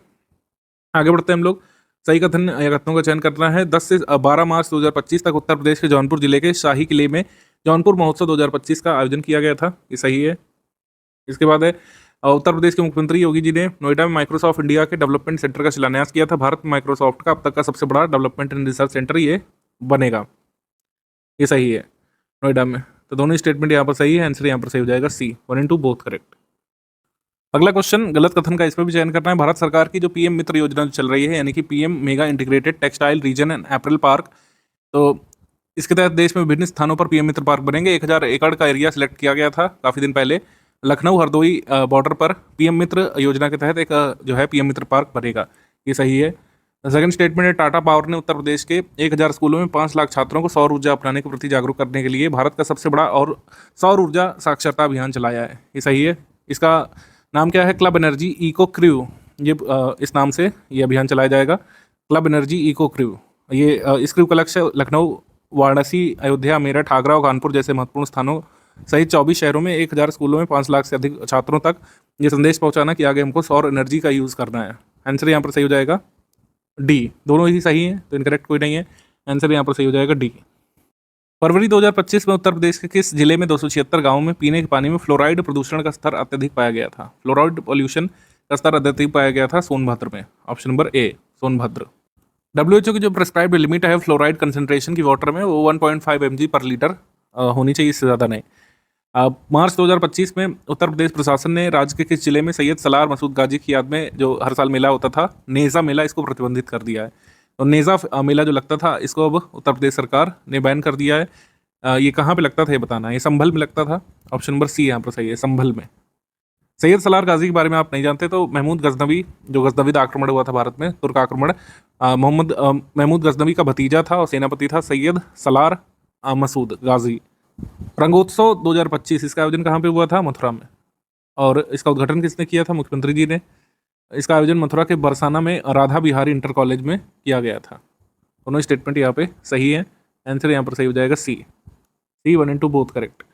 मार्च 2025 में उत्तर प्रदेश सरकार ने कहाँ पर डॉल्फिन सफारी स्थापित करने की घोषणा की है? वाराणसी जनपद के कैथी के ढकवा गांव से प्रस्तावित है ये। तो कहाँ पे ये उत्तर प्रदेश की पहली डॉल्फिन सफारी खुलेगी? वाराणसी में, option number C dolphin safari. Bharat में भी डॉल्फिन जनसंख्या सर्वे हुआ था। उत्तर प्रदेश में सर्वाधिक संख्या है डॉल्फिन्स की। उत्तर प्रदेश में सबसे ज़्यादा मतलब डॉल्फिन्स की संख्या है। नंबर ऑफ डॉल्फिन सबसे ज़्यादा उत्तर प्रदेश में पाई गई। सेकंड पोजीशन पर बिहार है। सेकंड पोजीशन पर बिहार। आगे, उत्तर प्रदेश के पहले टेक्सटाइल मशीन पार्क के बारे में कौन सा स्टेटमेंट रॉन्ग है? कानपुर देहात के भोगनीपुर में बनेगा भारत का पहला टेक्सटाइल मशीन पार्क, चपरघटा गांव में। ये करेक्ट है? इनकरेक्ट नहीं है। पीपीपी मॉडल पर विकसित किया जाएगा, पब्लिक प्राइवेट पार्टनरशिप मॉडल पर, जिससे आयात पर निर्भरता घटेगी, मेक इन इंडिया पहल को बूस्ट मिलेगा। ये सही है। आंसर यहाँ पर सही हो जाएगा डी। कोई भी स्टेटमेंट इनकरेक्ट नहीं है, दोनों ही करेक्ट है। आगे, फिर उत्तर प्रदेश ने जायद की कितनी फसलों को किसान क्रेडिट कार्ड और प्रधानमंत्री फसल बीमा योजना के अंतर्गत सम्मिलित करने का निर्णय लिया था? 9 नई फसलों को जायद सीजन में शामिल किया गया था केसीसी यानी कि किसान क्रेडिट कार्ड के एम्बिट में, और प्रधानमंत्री फसल बीमा योजना के एम्बिट में शामिल किया गया 9 नई फसलों को। ठीक है, 9 नई फसलों को जायद सीजन के लिए। बी यहाँ पे सही है, बी। बजट 2025-26 में किसान क्रेडिट कार्ड की लोन लिमिट जो है रिवाइज की गई है। आप हमको जल्दी से कमेंट करके बताएंगे कि रिवाइज्ड लिमिट क्या हो गई है, पहले क्या थी और अब कितने तक का लोन किसान क्रेडिट कार्ड के तहत मिलता है। ये आप कमेंट सेक्शन में बताइए। 6 मार्च 2025 को उत्तर प्रदेश सरकार ने राज्य के किस जिले में एक और शक्ति रसोई खोलने का निर्णय लिया है? तो शक्ति रसोई गोंडा में खोली जाएगी। गोंडा में शक्ति रसोई खुलेगी एक नई। दीनदयाल अंत्योदय योजना और नेशनल अर्बन लाइवलीहुड मिशन के तहत, NULM के तहत ये ऑपरेट की जाएगी गोंडा में। Option number A Gonda. 4 मार्च 2025 को काष्ठ कला के प्रमुख शिल्पकार और 2024 के पद्मश्री विजेता का निधन जो है वाराणसी में हुआ है। किस वर्ष पद्मश्री मिला था? जैसे मैंने बताया 2024 में इनको पद्मश्री मिला था। इनका निधन अभी हुआ है गोदावरी सिंह का। गोदावरी सिंह फेमस थे यहाँ पर लकड़ी के खिलौने बनाने के लिए। इस कला को बनारस की गलियों से आगे ले जाकर देश दुनिया तक इन्होंने फैलाया था।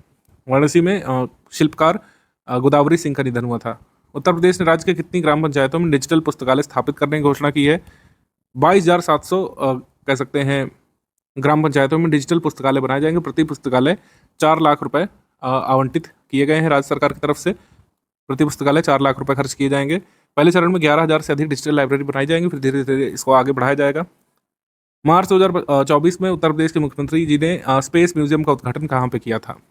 तो स्पेस म्यूजियम का उद्घाटन किया गया था झांसी में। बी झांसी में। तो झांसी में ही स्मार्ट सिटी हॉस्पिटल और पैथोलॉजी सेंटर का उद्घाटन किया गया था, और यहीं पर जो है कह सकते हैं स्पेस म्यूजियम का उद्घाटन किया गया झांसी में। और ये म्यूजियम जो है स्मार्ट सिटी प्रोजेक्ट के तहत बनाया गया है। Jhansi space museum has been started under the smart city project in Jhansi city.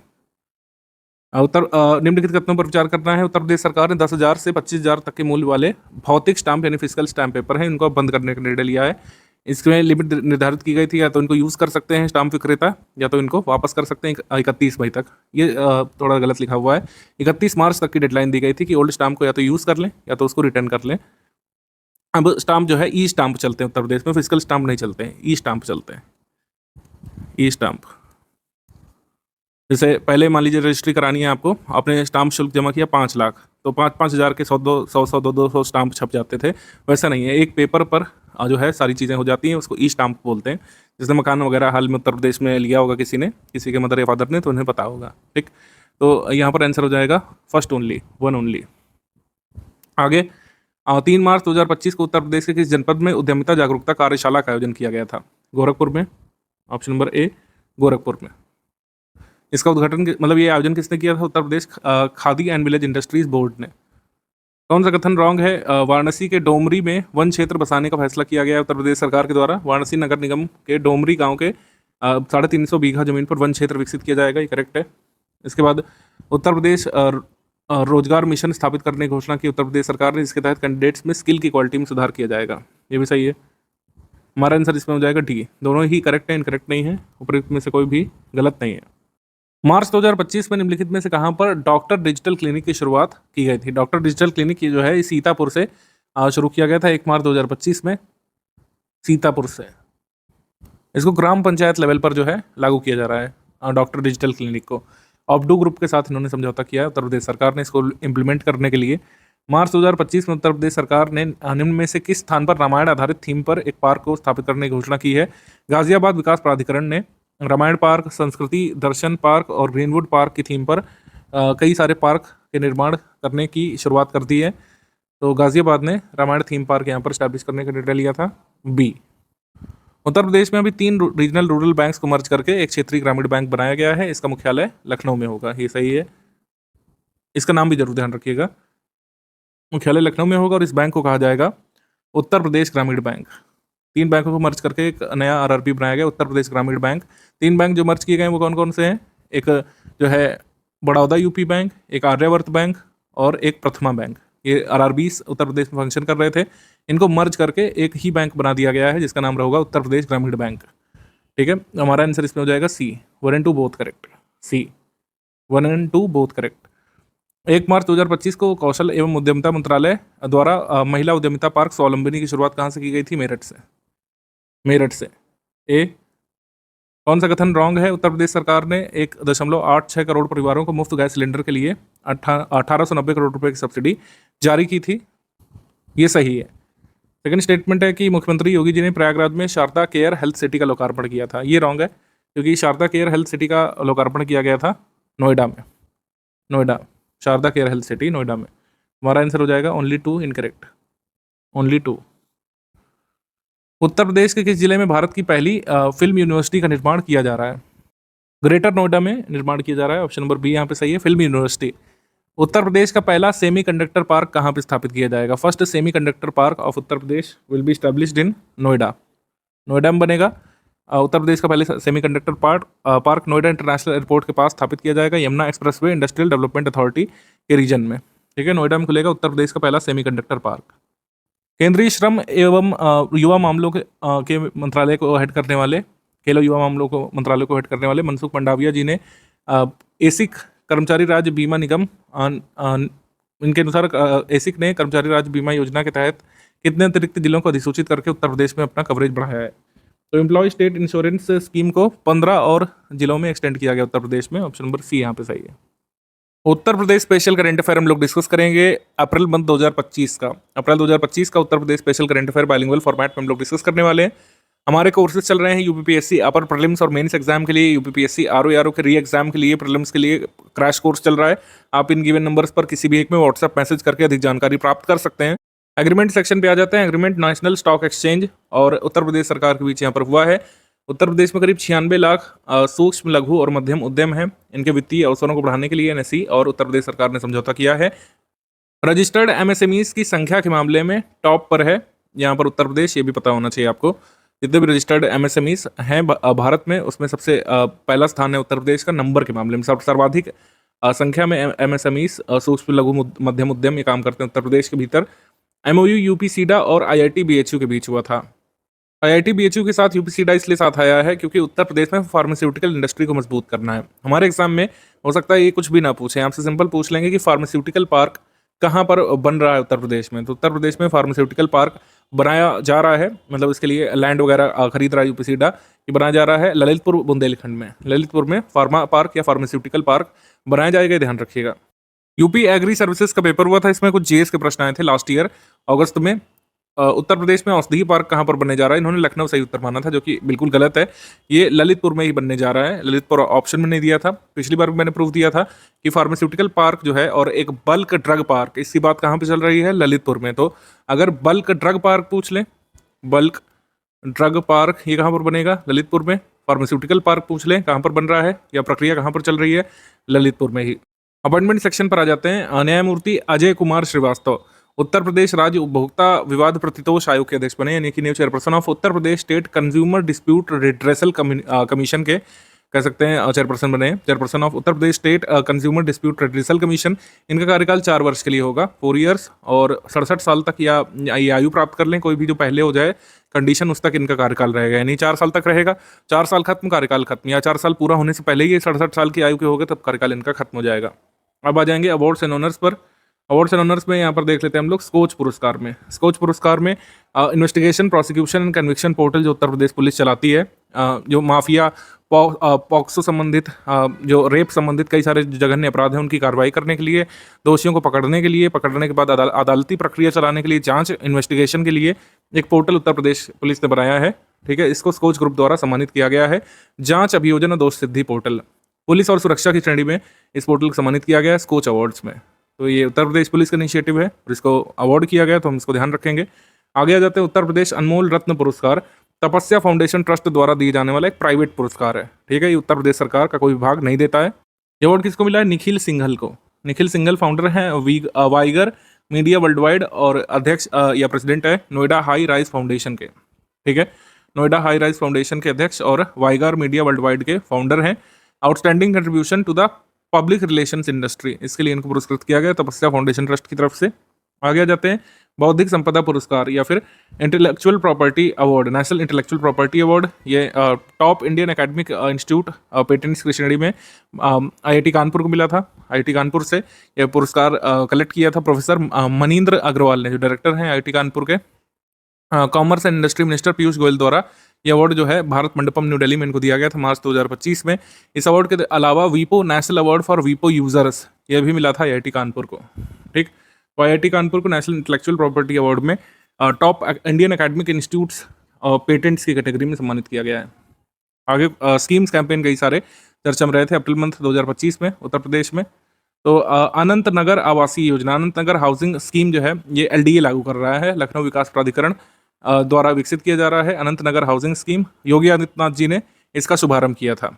तो यहाँ पे आवास बनाए जा रहे हैं, हाउसेस बनाए जा रहे हैं अनंत नगर हाउसिंग स्कीम के अंतर्गत। मुख्यमंत्री सामूहिक विवाह योजना एक बार चर्चा में है, ये पहले से चल रही स्कीम है, ये कोई नई स्कीम नहीं आई है, इसमें उत्तर प्रदेश ने संशोधन किया है।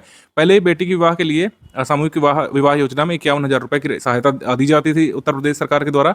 अब इसको महंगाई को देखते हुए, इन्फ्लेशन को देखते हुए 1 लाख रुपये बढ़ा करके कर दिया गया है। इसमें एक और संशोधन किया गया है कि पहले जो है एलिजिबिलिटी क्राइटेरिया होता था कि परिवार की अधिकतम आय जो है 2 लाख मतलब ये 2 लाख रुपए तक होनी चाहिए। अब इसको महंगाई के चलते बढ़ा दिया गया कि 3 लाख रुपए तक की आय सीमा जिनकी है वो लोग भी इस योजना का भाग बन सकते हैं।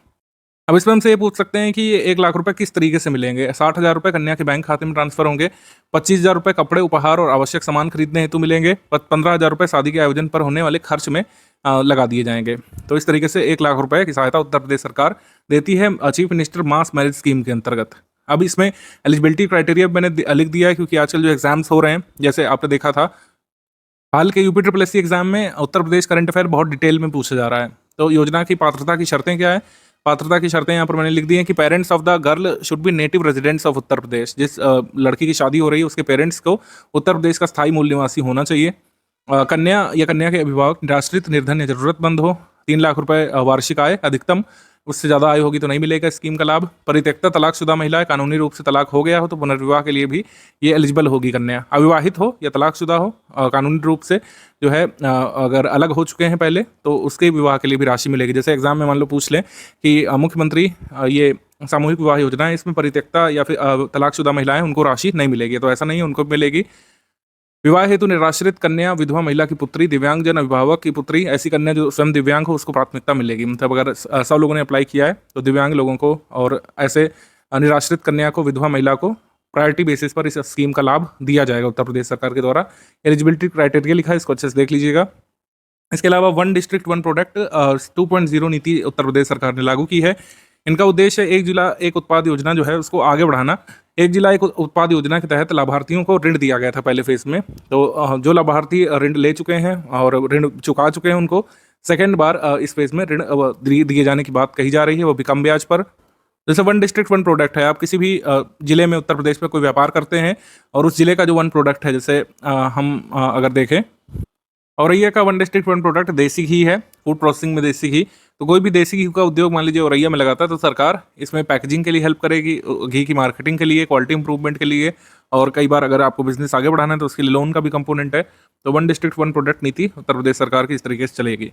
इसके बाद 1 KGBV 1 गेम स्कीम जो उत्तर प्रदेश सरकार ने लागू की है। उत्तर प्रदेश में जैसे कई सारे कस्तूरबा गांधी आवासीय विद्यालय हैं, इसमें पढ़ने वाली बालिकाओं की खेल प्रतिभाओं को निखारने के लिए 1 KGBV यानी कि 1 कस्तूरबा गांधी आवासीय विद्यालय और एक स्पोर्ट, हर कह सकते हैं विद्यालय में एक स्पोर्ट को प्रमोट किया जाएगा जिससे वहाँ पर रहने वाली लड़कियाँ उस स्पोर्ट में एक्सेल कर सकें। पहले चरण में 746 जो स्कूल्स हैं पूरे उत्तर प्रदेश में कस्तूरबा गांधी वाले, उनमें से 150 को कवर किया जाएगा। आगे रेशम सखी योजना। रेशम सखी योजना उत्तर प्रदेश ग्रामीण आजीविका मिशन और रेशम विभाग ने चलाई है। रेशम सखी योजना के तहत ग्रामीण क्षेत्र में महिलाओं को रेशम कीट पालन का प्रशिक्षण दिया जाएगा। जैसे रेशम कीट पालन अभी उतना प्रचलित नहीं है उत्तर प्रदेश में जितना कि अन्य स्टेट्स में है, जैसे भागलपुर बिहार में है या फिर साउथ के स्टेट्स में। तो रेशम सखी योजना में विमेन को एम्पावर किया जाएगा, रूरल विमेन को खास करके, इनको ट्रेनिंग दी जाएगी सिल्क वॉर्म रियरिंग की, क्योंकि जो ये कह सकते हैं रेशम कीट पालन है, एकदम से नहीं कोई सीख जाता, इसके लिए ट्रेनिंग चाहिए होती है। इससे अगर रेशम कीट पालन लोग सीख गए तो मलबरी सिल्क और टसर सिल्क अपने घर पर बना करके बेच सकते हैं। तो इनको ट्रेनिंग कहाँ पर दिलाई जाएगी? मैसूर कर्नाटक में दिलाई जाएगी, और टसर सिल्क रेयरिंग इनको प्रोवाइड की जाएगी रांची झारखंड में। तो सबसे उच्च कोटि का जो सिल्क होता है मलबरी सिल्क, उसकी ट्रेनिंग दी जाएगी मैसूर में।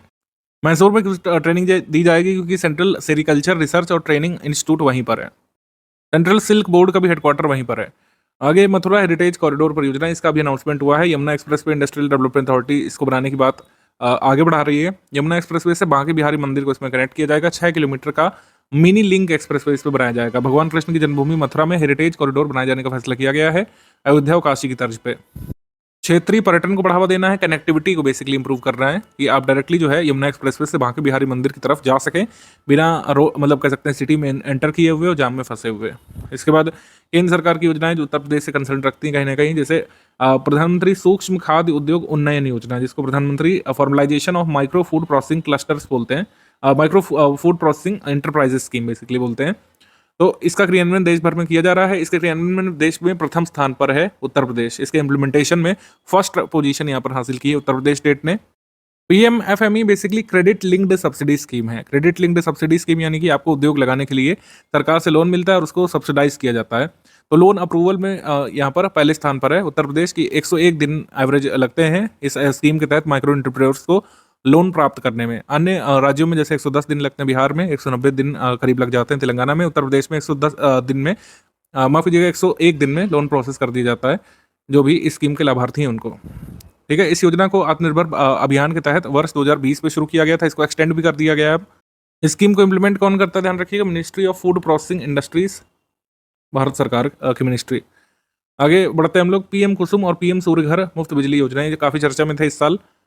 तो पीएम कुसुम योजना में भी जो 2019 में आई थी और पिछले साल लॉन्च हुई, पीएम सूर्य घर मुफ्त बिजली योजना को लागू कर रहा है उत्तर प्रदेश, काफ़ी आगे बढ़ रहा है इंस्टॉलेशन के मामले में। पीएम सूर्य घर मुफ्त बिजली योजना जैसे फरवरी में 2024 में लॉन्च की गई थी। इसका उद्देश्य है 1 करोड़ परिवारों को मुफ्त विद्युत ऊर्जा उपलब्ध कराना, उनके घर पर रूफटॉप सोलर पैनल इंस्टॉलेशन करवा करके। रूफटॉप सोलर लगाने के लिए सरकार सब्सिडी भी देती है यहाँ पर और सपोर्ट भी करती है। पूरा ऑनलाइन सिस्टम बना दिया गया है कि आप अप्लाई करिए, आपके घर पर जब सोलर पैनल लग जाएगा और जो है नेट मीटरिंग हो जाएगी, उसके बाद सब्सिडी आपके डायरेक्टली बैंक खाते में आ जाएगी डीबीटी के माध्यम से। पीएम सूर्य घर मुफ्त बिजली योजना पर मेरा स्ट्रेस रहा इस साल, इस पर क्वेश्चन भी अब पूछे जाने लग रहे हैं। पीएम सूर्य घर मुफ्त बिजली योजना अच्छे से आप लोग देख लीजिएगा। इसमें अभी जो वीपीओ मेंस का पेपर हुआ था इसमें सवाल आया था। पीएम सूर्य घर मुफ्त बिजली योजना के तहत आवासीय घरों में पहले 2 किलोवाट क्षमता के लिए प्रति किलोवाट सब्सिडी क्या है? प्रति किलोवाट सब्सिडी की राशि जो है प्रथम 2 किलोवाट तक 30,000 रुपये प्रति किलोवाट है। यानी 2 किलोवाट का मीटर अगर लगाएंगे 1 किलोवाट में, 1 किलोवाट के मीटर में राशि मिलेगी 30,000, 2 किलोवाट में 60,000 रुपये सरकार देगी। और अगर 3 किलोवाट का लगेगा तो मैक्सिमम 78,000 रुपये की राशि सरकार देगी। यहाँ पे देखिए लिखा हुआ है कि प्रथम 1 से 2 किलोवाट, 1 किलोवाट में 30,000 रुपये, 2 किलोवाट तक में 60,000 रुपये की सब्सिडी आएगी। और 3 किलोवाट का मान लीजिए मीटर लगाते हैं तो प्रथम 2 किलोवाट के लिए 60,000 और तीसरे किलोवाट के लिए 18,000, तो मैक्सिमम सब्सिडी जो है 78,000 रुपये सरकार की तरफ से आएगी। ठीक है, इस योजना की लॉन्च डेट है 13 फरवरी 2024। इसके उद्देश्य लिखे हुए हैं, घरों में मुफ्त बिजली उपलब्ध कराना, रूफटॉप सोलर पावर इंस्टॉलेशन के माध्यम से नवीकरणीय ऊर्जा उपयोग का संवर्धन करना, कार्बन उत्सर्जन में कमी लाना। और मार्च 2027 तक 1 करोड़ घरों में रूफटॉप सोलर इंस्टॉलेशन करने का लक्ष्य रखा गया, जिसमें उत्तर प्रदेश में अभी तक जब तक मैं वीडियो बना रहा हूँ सरकार के डेटा के हिसाब से 8 लाख लग भी चुके हैं। ये आरएस पेपर ने पूछा था जो है इसके बारे में क्वेश्चन, तो इससे भी आपको अंदाजा मिल जाएगा क्या क्या इसमें याद रखना है।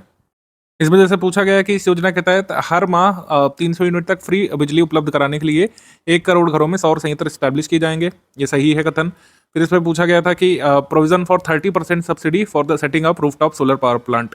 इसमें 30% का नहीं प्रावधान है, प्रथम 2 किलोवाट के लिए 60% का प्रावधान है और अगले 1 किलोवाट के लिए 40% सब्सिडी का प्रावधान है। देखिए यहाँ पे लिखा हुआ है प्रथम 2 किलोवाट की लिमिट के लिए 60% सब्सिडी इंस्टॉलेशन कॉस्ट की और अगले 1 किलोवाट के लिए 40% है। इसमें 30% दिया तो ये गलत हो जाएगा। इस पर है कि 100% ऑनलाइन सिस्टम सरकार ने बनाया है, पोर्टल डेडिकेटेड बना दिया जिसमें आप रजिस्ट्रेशन करिए, एप्लीकेशन डालिए अपना, अप्रूवल भी ऑनलाइन होगा और जब रूफटॉप सोलर पावर इंस्टॉलेशन हो जाएगा तब आप जो है सरकार से सब्सिडी के लिए अप्लाई कर दीजिए। सब्सिडी डायरेक्टली डीबीटी के माध्यम से खाते में आएगी। Provision of loan at bank interest of 4% to each applicant. जो बैंक इंटरेस्ट लगेगा वो 7% का होगा। अगर मान लीजिए आपके पास पैसे नहीं हैं पूरे, आप बैंक से लोन भी ले सकते हैं कोलेटरल फ्री लोन की सुविधा है, 7% की ब्याज दर से आपको 3 किलोवाट तक का सोलर पावर इंस्टॉलेशन कराने के लिए लोन भी मिल जाएगा। पीएम सूर्य घर मुफ्त बिजली योजना मैं काफी जरूरी मान रहा हूँ आपके एग्जाम के लिए भी, तो इन क्वेश्चन के आंसर जो है आप कमेंट सेक्शन में लिख करके बताइए। अगर इन क्वेश्चन के आंसर आपने सफलतापूर्वक कर लिए तो इसका उत्तर है, मतलब ये आशय बनेगा कि आपने पीएम सूर्य घर मुफ्त बिजली योजना को अच्छे से समझ लिया है। अब आ जाते हैं भारत में प्लास्टिक पार्क योजना पर। Ministry of chemicals and fertilisers, Bharat सरकार की योजना है। विभिन्न राज्यों में 10 प्लास्टिक पार्क बनने की अनुमति दे दी गई है।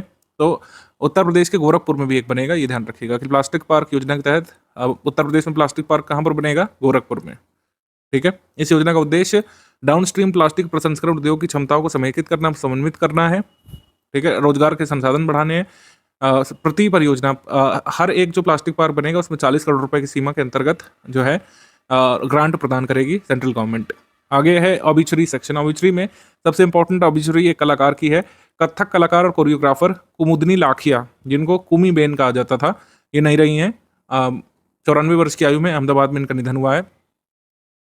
इनका जन्म भी वहीं पर हुआ था, लेकिन इनका कनेक्ट क्या है उत्तर प्रदेश से? इनका कनेक्ट यह है कि नृत्य की प्रारंभिक शिक्षा इन्होंने जयपुर घराने के पंडित सुंदर प्रसाद से प्राप्त की थी। हालांकि बाद में लखनऊ घराने के महान नृत्याचार्य पंडित शंभू महाराज से भी इन्होंने ट्रेनिंग ली थी। लखनऊ घराने से भी कहीं ना कहीं ये जुड़ी रही। लखनऊ घराने के टीचर से इन्होंने सीखा था। हालांकि इन्होंने प्रारंभिक शिक्षा अपने डांस आर्ट की प्राप्त की थी जयपुर घराने से। घराने का मतलब स्कूल ऑफ आर्ट होता है। पुरस्कार सम्मान अगर देखें तो देख लीजिएगा, संगीत नाटक अकादमी पुरस्कार, चौथा सर्वोच्च नागरिक पुरस्कार पद्मश्री मिला। 2010 में सर्वोच्च नागरिक सम्मान पद्म भूषण मिला इनको। मध्य प्रदेश सरकार द्वारा वर्ष 2002 में कालिदास सम्मान इनको मिला। 2025 में पद्म विभूषण सम्मानित किया गया था, जो भारत सरकार का दूसरा सर्वोच्च नागरिक पुरस्कार है। इसके बाद सीधे भारत रत्न होता है, वो इनको अभी नहीं मिला। हो सकता है आगे मरणोपरांत मिले, तब हम देखेंगे। स्पोर्ट्स पे देखेंगे हम लोग। 15वीं हॉकी इंडिया सीनियर पुरुष राष्ट्रीय चैंपियनशिप हुई थी झांसी में, मेजर ध्यानचंद हॉकी स्टेडियम में इसका आयोजन किया गया था। 30 टीमों ने इस पर पार्टिसिपेट किया था। इसमें तीसरे स्थान पर उत्तर प्रदेश रहा था, मणिपुर से हार गया था। विनिंग टीम यहाँ पर रही थी। इस टूर्नामेंट को जीता था पंजाब ने। रनर अप रहा था मध्य प्रदेश की team, Madhya Pradesh hockey team. आगे सांसद खेल महाकुंभ। सांसद खेल महाकुंभ का आयोजन KD सिंह बाबू स्टेडियम लखनऊ में हुआ था। उद्घाटन किया स्वयं रक्षा मंत्री जी ने। प्रतियोगिता को 2 श्रेणी में आयोजित किया गया था। जूनियर कैटेगरी कक्षा 9 से 12 तक के छात्र इसमें शामिल थे, और सीनियर कैटेगरी इसमें athletics, volleyball, football, hockey, boxing और ताइक्वांडो आदि खेल शामिल किए गए थे। और कुछ स्वदेशी खेल भी थे, जैसे कालेरे पट्टू, योगासन और मल्लखंब। आगे बढ़ते हैं हम लोग, रैंक्स रिपोर्ट इंडेक्स पर आ जाते हैं। इंडिया स्किल्स रिपोर्ट आ गई थी। इंडिया स्किल्स रिपोर्ट जो है कन्फेडरेशन ऑफ इंडियन इंडस्ट्रीज ने वीबॉक्स के साथ मिलकर बनाई थी। गणितीय कौशल और कंप्यूटर दक्षता के क्षेत्रों में शीर्ष राज्य में उत्तर प्रदेश को पहला स्थान दिया गया था। क्रिटिकल थिंकिंग की श्रेणी में शीर्ष राज्य उत्तर प्रदेश था। इन 2 कैटेगरीज में शीर्ष पर था, गणितीय कौशल और कंप्यूटर दक्षता के क्षेत्रों में और क्रिटिकल थिंकिंग के मामले में। उत्तर प्रदेश को फर्स्ट रैंक यहाँ पर दिया गया था अवेलेबिलिटी ऑफ एम्प्लॉयमेंट रिसोर्सेज के टर्म्स में, availability of employment resources for youth. और उत्तर प्रदेश को सेकंड रैंक यहाँ पर दिया गया था प्रिफर्ड स्टेट के रूप में, जबकि तमिलनाडु को फर्स्ट रैंक इसमें दिया गया था प्रिफर्ड स्टेट के रूप में। अंग्रेजी दक्षता के मामले में थर्ड पर उत्तर प्रदेश। कुल रोजगार प्रतिशत के मामले में 6th पर था। तो ये सब आप ध्यान रख सकते हैं। आगे बढ़ते हैं हम लोग। एनुअल हेल्थ रिपोर्ट आई थी स्वास्थ्य एवं परिवार कल्याण मंत्रालय की तरफ से। इसमें लेटेस्ट डेटा आया था, जैसे IMR पूछ लेते हैं कई बार उत्तर प्रदेश का। तो राज्य में IMR 2025 में 38 है, 1000 जीवित जन्मों पर 38। और नवजात मृत्यु दर यानी NMR, न्यूनेटल मॉर्टेलिटी रेट कितनी है?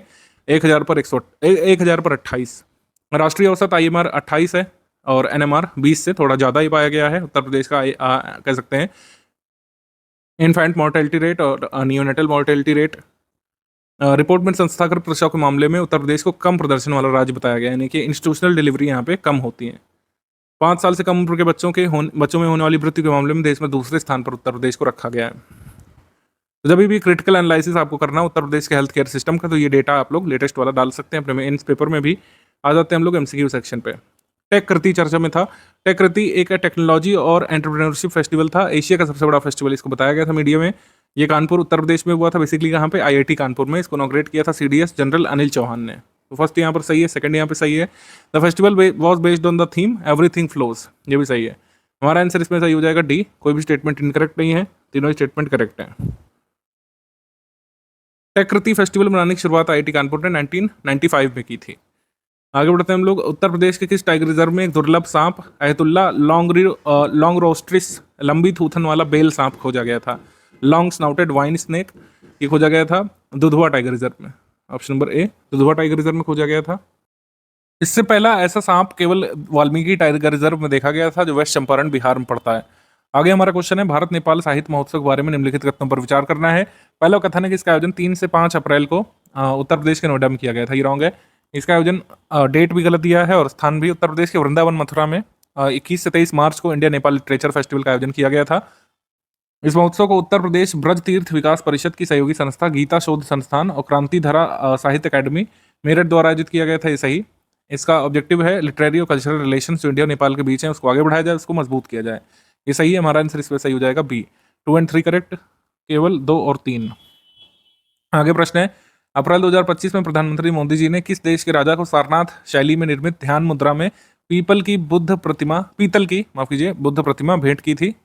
ब्रास बुद्धा स्टैचू इन ध्यान मुद्रा में बनी सारनाथ स्टाइल की जो ये स्टैचू है ये भेंट की थी। स्टैचू या फिर कह सकते हैं एक फिगराइन भेंट किया। थाईलैंड के जो राजा हैं उनको प्रेजेंट किया था। थाईलैंड के राजा महावजीरालोंगकोर्न को ध्यान मुद्रा में पीतल की सारनाथ बुद्ध प्रतिमा और रानी को जरी की कढ़ाई की गई रेशमी शॉल भेंट की थी। यहाँ के जो प्रधानमंत्री हैं पेंतोंग तार्न शिनावात्रा, इनको पीतल का डोकरा मोर और उनके कह सकते हैं पति को चांदी सोने से बना कफलिंक भेंट किया था।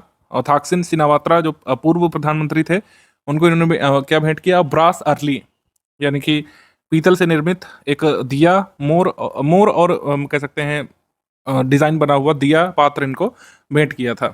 तो सारनाथ स्टाइल जो है इसका ओरिजिनेशन कहाँ पे हुआ था? कुषाण काल में हुआ और गुप्त काल में कला अपने उच्चतम शिखर तक पर पहुंची थी सारनाथ कला शैली। आगे बढ़ते हैं हम लोग। मार्च 2025 में उत्तर प्रदेश के किस जिले में तेल और प्राकृतिक गैस निगम ओएनजीसी ने कच्चे तेल के विशाल भंडार की खोज की थी? कच्चे तेल के विशाल भंडार खोजे गए थे बलिया में। पहली बार हम लोग कह सकते हैं कि एंटिक वैली में ओएनजीसी को जो है ऑयल डिपॉजिट्स मिले हैं या फिर इनका एक्सप्लोरेशन उन्होंने चालू किया है। ये जो ऑयल डिपॉजिट्स हैं, चित्तू पांडे जो फ्रीडम फाइटर हैं जिन्होंने भारत छोड़ो के दौरान यहाँ पर पैरेलल गवर्नमेंट स्टैब्लिश की थी बलिया में, उन्हीं के परिवार वालों के फील्ड पर ये मिला है। उनसे जो है ओएनजीसी ने लीज पर ले लिया है खेत। आगे, उत्तर प्रदेश डिजिटल लेन देन के मामले में कौन सा कथन सही है? डिजिटल ट्रांजैक्शंस के मामले में पूरे भारत में दूसरा स्थान प्राप्त किया है उत्तर प्रदेश ने। ये वाला स्टेटमेंट रॉन्ग है। डिजिटल ट्रांजैक्शंस के मामले में प्रथम स्थान पर उत्तर प्रदेश, फर्स्ट रैंक यहाँ पर मिली है, पहला स्थान प्राप्त किया था। इसके बाद नीति आयोग की रिपोर्ट के अनुसार उत्तर प्रदेश को राजकोषीय स्थिति के मामले में फ्रंट रनर प्रदेश घोषित किया गया था। एक नीति आयोग ने अभी फिजिकल पोजीशंस पर एक रिपोर्ट निकाली थी, इसमें उत्तर प्रदेश को विभिन्न पैरामीटर्स पर फ्रंट रनर स्टेट घोषित किया गया था। ये सही है। तो हमारा आंसर इसमें हो जाएगा केवल 2, ओनली 2 यहाँ पे करेक्ट है, ओनली 2। आगे क्वेश्चन है, अच्छा एक चीज और देख लेते हैं। उत्तर प्रदेश को यहाँ पर डिजिटल ट्रांजैक्शंस के मामले में प्रथम स्थान इसलिए मिला है क्योंकि कई सारी गवर्नमेंट स्कीम का लाभ यहाँ के नागरिकों को डीबीटी के माध्यम से मिलता है, डायरेक्ट बेनिफिट ट्रांसफर के माध्यम से। 7 अप्रैल 2025 को वाराणसी के सितार वादक और संगीतकार पंडित रविशंकर की कौन सी जयंती मनाई गई थी? 103 नंबर की जयंती मनाई गई थी यहाँ पर पंडित रविशंकर की 7 अप्रैल 2025 को। यहाँ पर आंसर हो जाएगा हमारा सी, 103।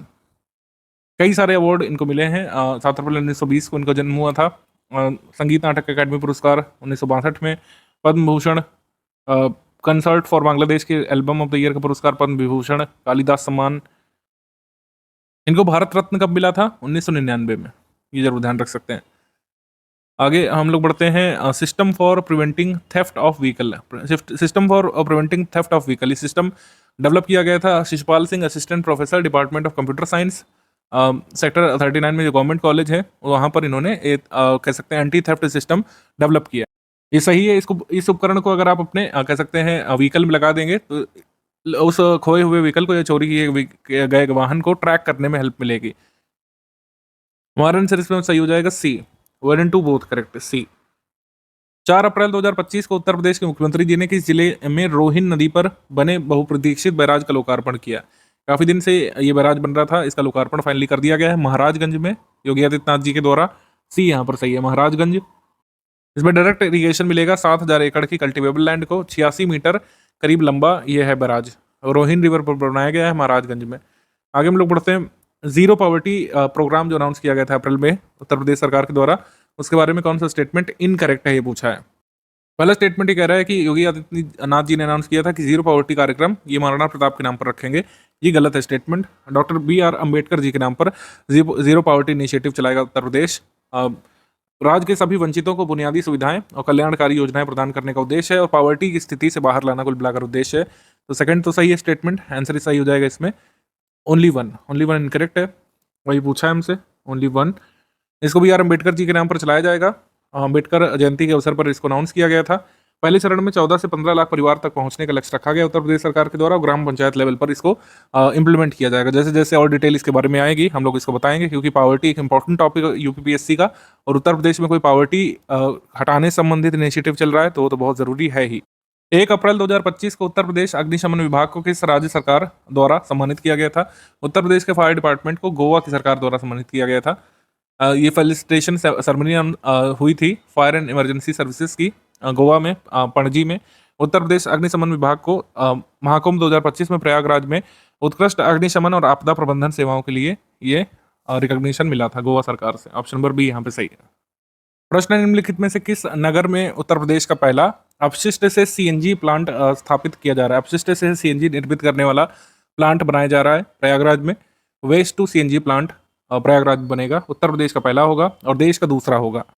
भारत का पहला और एशिया का लार्जेस्ट जो है ये अनाउंस किया गया था पिछले साल ही इंदौर में, और ये सेकंड बन रहा है, देश का दूसरा, और उत्तर प्रदेश का पहला प्रयागराज में। India first waste to bio CNG plant ये इंदौर में बना है, गोवर्धन स्कीम के तहत, ये ध्यान रखना है। इंडिया सेकंड पूछ लें तो जो है प्रयागराज, उत्तर प्रदेश फर्स्ट पूछ लें तो प्रयागराज। आगरा नगर निगम की कान्हा गौशाला के बारे में क्या सही है? गौशाला चर्चा में रही थी, यहाँ पर 2 मेगावाट क्षमता वाला सौर ऊर्जा संयंत्र स्थापित किया जाएगा, ये करेक्ट है। जब ये प्लांट बन जाए, मतलब ये संयंत्र लग जाएगा, तो ये उत्तर प्रदेश की पहली गौशाला होगी जहाँ पर लार्ज स्केल पर रिन्यूएबल एनर्जी बनाई जाएगी, ये सही है। दोनों स्टेटमेंट करेक्ट है, आंसर यहाँ पर सही हो जाएगा सी। 1 and 2 बोथ करेक्ट, सी। आगे प्रश्न है, उत्तर प्रदेश ने के मुख्यमंत्री जी ने कितने वर्ष के अंदर राज्य में गरीबी उन्मूलन करने की योजना की घोषणा की है? तो मुख्यमंत्री जी ने जब अपना जीरो पॉवर्टी इनिशिएटिव अनाउंस किया, जो अंबेडकर जी के नाम पर चलेगा, इन्होंने कहा कि 3 वर्ष के भीतर उत्तर प्रदेश को जीरो पॉवर्टी वाला स्टेट बना देना चाहते हैं। ठीक है, पूरी तरीके से पॉवर्टी को एलिमिनेट कर देंगे, लेकिन अब देखते हैं योजना को अनाउंस होते होते कितने दिन लग जाते हैं। अप्रैल 2025 में प्रधानमंत्री जी ने उत्तर प्रदेश के 21 उत्पादों को जीआई प्रमाण पत्र प्रदान किए हैं। ठीक है, इन 21 प्रोडक्ट्स में से कौन कौन से शामिल हैं ये आपको बताना है। तो इन 21 प्रोडक्ट्स में बनारस की शहनाई है, जीआई प्रोडक्ट है। मथुरा की सांझी शिल्प है, बनारस की भरवा मिर्च है, बरेली की जरदोजी है, जौनपुर की इमली है। तो सभी हैं, डी यहाँ पे सही है। ये एक बार देख लीजिएगा, कई बार ये जो नए प्रोडक्ट्स अनाउंस होते हैं जीआई टैग्ड, इनके बारे में कई बार पूछ लेते हैं कि कौन किस सिटी का या किस नगर का जीआई टैग्ड प्रोडक्ट है। जौनपुर की इमरती को जैसे मिला है, ठीक है, खीरी की थारू जरदोजी को मिला है, आगरा के पत्थर की जड़ाई को, चित्रकूट की लकड़ी शिल्प को, प्रयागराज की मूंज को, बरेली की जरदोजी को, बुंदेलखंड की काठिया गेहूं को, पीलीभीत की बांसुरी को, बनारस की धातु ढलाई शिल्प को, मथुरा की सांझी शिल्प को, बनारसी तबला को, बनारसी भरवा मिर्च को। तो ये एक बार अच्छे से आप लोग देख लीजिएगा नोट्स में। तो इस तरीके से उत्तर प्रदेश में जीआई सर्टिफाइड प्रोडक्ट्स कितने पहुंच चुके हैं? 77 हो चुके हैं। तमिलनाडु के पास 66 है, तो सर्वाधिक जीआई प्रोडक्ट्स उत्तर प्रदेश के पास हैं इस समय। वाराणसी के पास कुल मिला करके 32 जीआई टैग हो गए हैं कुल मिला करके। अप्रैल 2025 में भारत सरकार के वार्षिक उद्योग सर्वेक्षण के नवीनतम आंकड़ों के अनुसार वर्ष 2024-25 में कितनी फैक्ट्रियों का पंजीकरण हुआ है? तो यहाँ पर रजिस्टर्ड फैक्ट्रीज हैं 3318। ठीक है, 3318, डी यहाँ पे सही है। तो टोटल फैक्ट्रीज नहीं है, सिर्फ उतनी फैक्ट्रीज है जिनको फाइनेंशियल ईयर 2024-25 में रजिस्टर किया गया है। आगे है फ्रांसीसी विमान निर्माता कंपनी डसॉल्ट एविएशन, जिन्होंने राफेल दिया है भारत को। इन्होंने किस नगर में भारतीय वायुसेना के राफेल और मिराज 2000 लड़ाकू विमानों की मरम्मत और रखरखाव का कार्य करने का निर्णय लिया है? यानी कि यहाँ पर डसॉल्ट एविएशन एमआरओ यानी कि मरम्मत रखरखाव और ओवरऑल सेंटर एक बनाना चाहती है मिराज 2000 की मरम्मत रखरखाव और ओवरऑल के लिए, जिसमें राफेल का भी होगा। तो ये कहाँ बनेगा? नोएडा एयरपोर्ट कॉम्प्लेक्स में। नोएडा एयरपोर्ट कॉम्प्लेक्स उत्तर प्रदेश में। इंडियन एयरफोर्सेस का जो फाइटर एयरक्राफ्ट है मिराज 2000 और राफेल, इसके लिए मेंटेनेंस एंड ओवरऑल फैसिलिटी एक डेवलप करेगी डसॉल्ट एविएशन। हमारा आंसर कहाँ हो जाएगा? नोएडा में। ये कहाँ पे अपनी फैसिलिटी लगाएंगे डसॉल्ट एविएशन वाले? नोएडा में। नोएडा में एयरपोर्ट कॉम्प्लेक्स के भीतर। आगे है, उत्तर प्रदेश सरकार द्वारा महंगी दवाओं से मरीजों को राहत दिलाने के लिए प्रदेश में कितने नए जन औषधि केंद्र खोले जाएंगे? 1100 नए जन औषधि केंद्र खोले जाएंगे, सी यहाँ पे सही है, ऑप्शन नंबर सी। आगे प्रश्न है, खबरों में रहे भारतीय प्रौद्योगिकी संस्थान वाराणसी के संबंध में कौन सा कथन यहाँ पे रॉन्ग है? बीएचयू वाराणसी के स्कूल ऑफ बायोकेमिकल इंजीनियरिंग की शोध टीम ने फॉरेंसिक हैकाथॉन 2025 में शीर्ष सम्मान प्राप्त किया है, ये सही है। ये सम्मान उत्तर प्रदेश के मुख्यमंत्री जी ने दिया था, ये रॉन्ग है। गृह मंत्री अमित शाह जी ने ये सम्मान दिया था। यहाँ पर all India forensic science summit हुई थी national forensic science university Gandhinagar Gujarat में, वहाँ पे ये अवार्ड दिया गया था बीएचयू के, कह सकते हैं स्कूल ऑफ बायोकेमिकल इंजीनियरिंग की रिसर्च टीम को सम्मानित किया था गृह मंत्री जी ने। हमारा आंसर इस पे सही हो जाएगा। इसमें आपसे पूछा है, इनकरेक्ट पूछा है, तो इनकरेक्ट हो जाएगा ओनली टू। भारत सरकार द्वारा किस संस्थान को बैक्टीरिया और गाय के गोबर से बायोप्लास्टिक बनाने की तकनीक के लिए पेटेंट प्रदान किया गया है? तो बैक्टीरिया से और काऊ डंग से बायोप्लास्टिक बनाने का यहाँ पे पेटेंट दिया गया बाबा साहेब भीमराव अंबेडकर यूनिवर्सिटी जो लखनऊ में है, इसको ऑप्शन नंबर बी।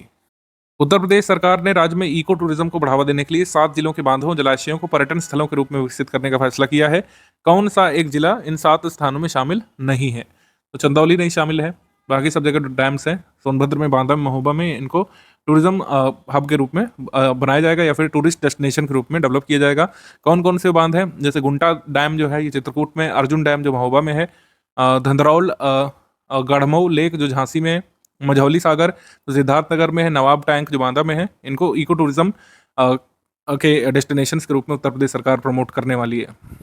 आगे आईआईटी कानपुर के वैज्ञानिकों ने गंगा ब्रह्मपुत्र क्षेत्र में एक नई फॉल्ट लाइन की खोज की है, जिससे भविष्य में बिहार, बंगाल और बांग्लादेश के इलाकों में भूकंप आने की संभावना बढ़ सकती है।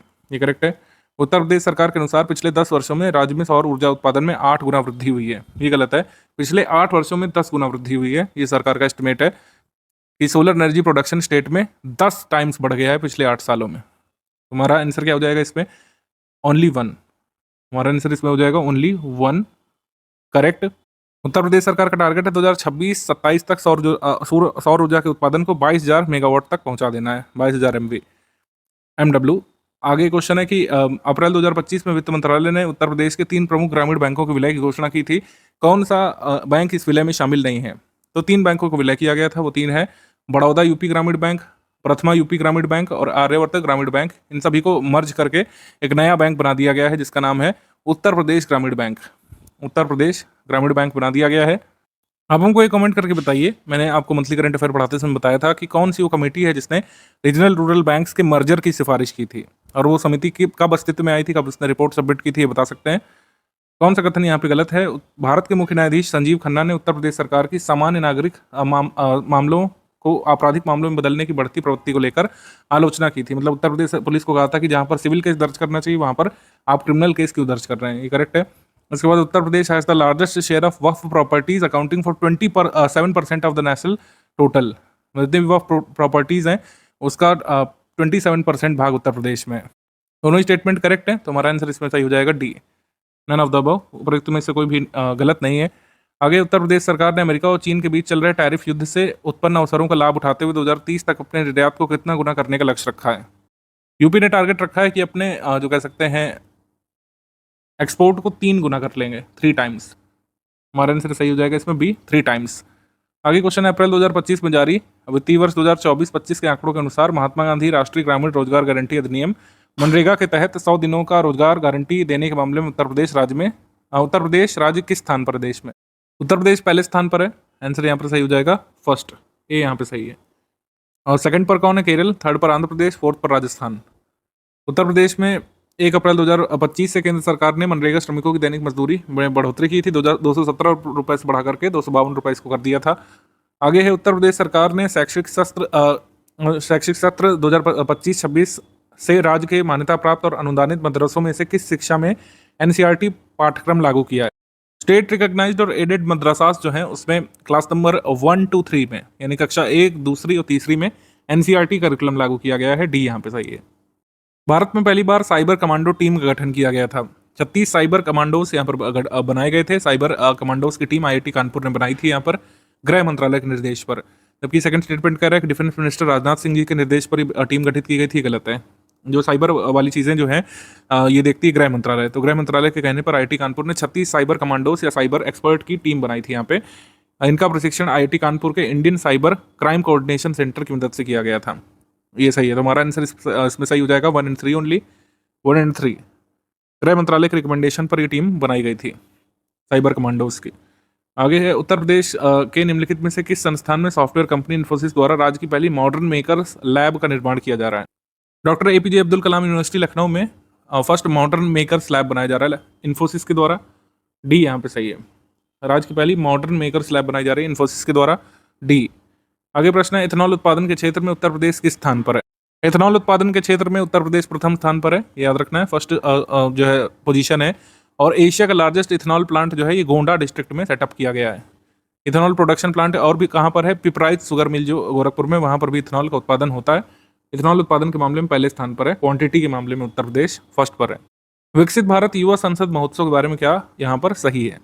पहला कथन इसमें कहा जा रहा है कि उत्तर प्रदेश के युवा कार्यक्रम और खेल मंत्रालय मतलब करें भारत सरकार के युवा कार्यक्रम और खेल मंत्रालय द्वारा उत्तर प्रदेश के नोएडा में विकसित युवा संसद महोत्सव का उद्घाटन किया गया था। ये रॉन्ग है। इसका उद्घाटन 28 से 29 मार्च तक हुआ था भारत सरकार के युवा कार्यक्रम और खेल मंत्रालय के द्वारा लखनऊ विधानसभा में इसका आयोजन किया गया था, ना कि नोएडा में। इसका उद्घाटन किया था 28 मार्च 2025 को मुख्यमंत्री योगी आदित्यनाथ जी ने। ये करेक्ट है। इस महोत्सव का उद्देश्य युवाओं को नीति निर्माण में भागीदारी देना और लोकतांत्रिक मूल्यों को सशक्त बनाना है। ये सही है।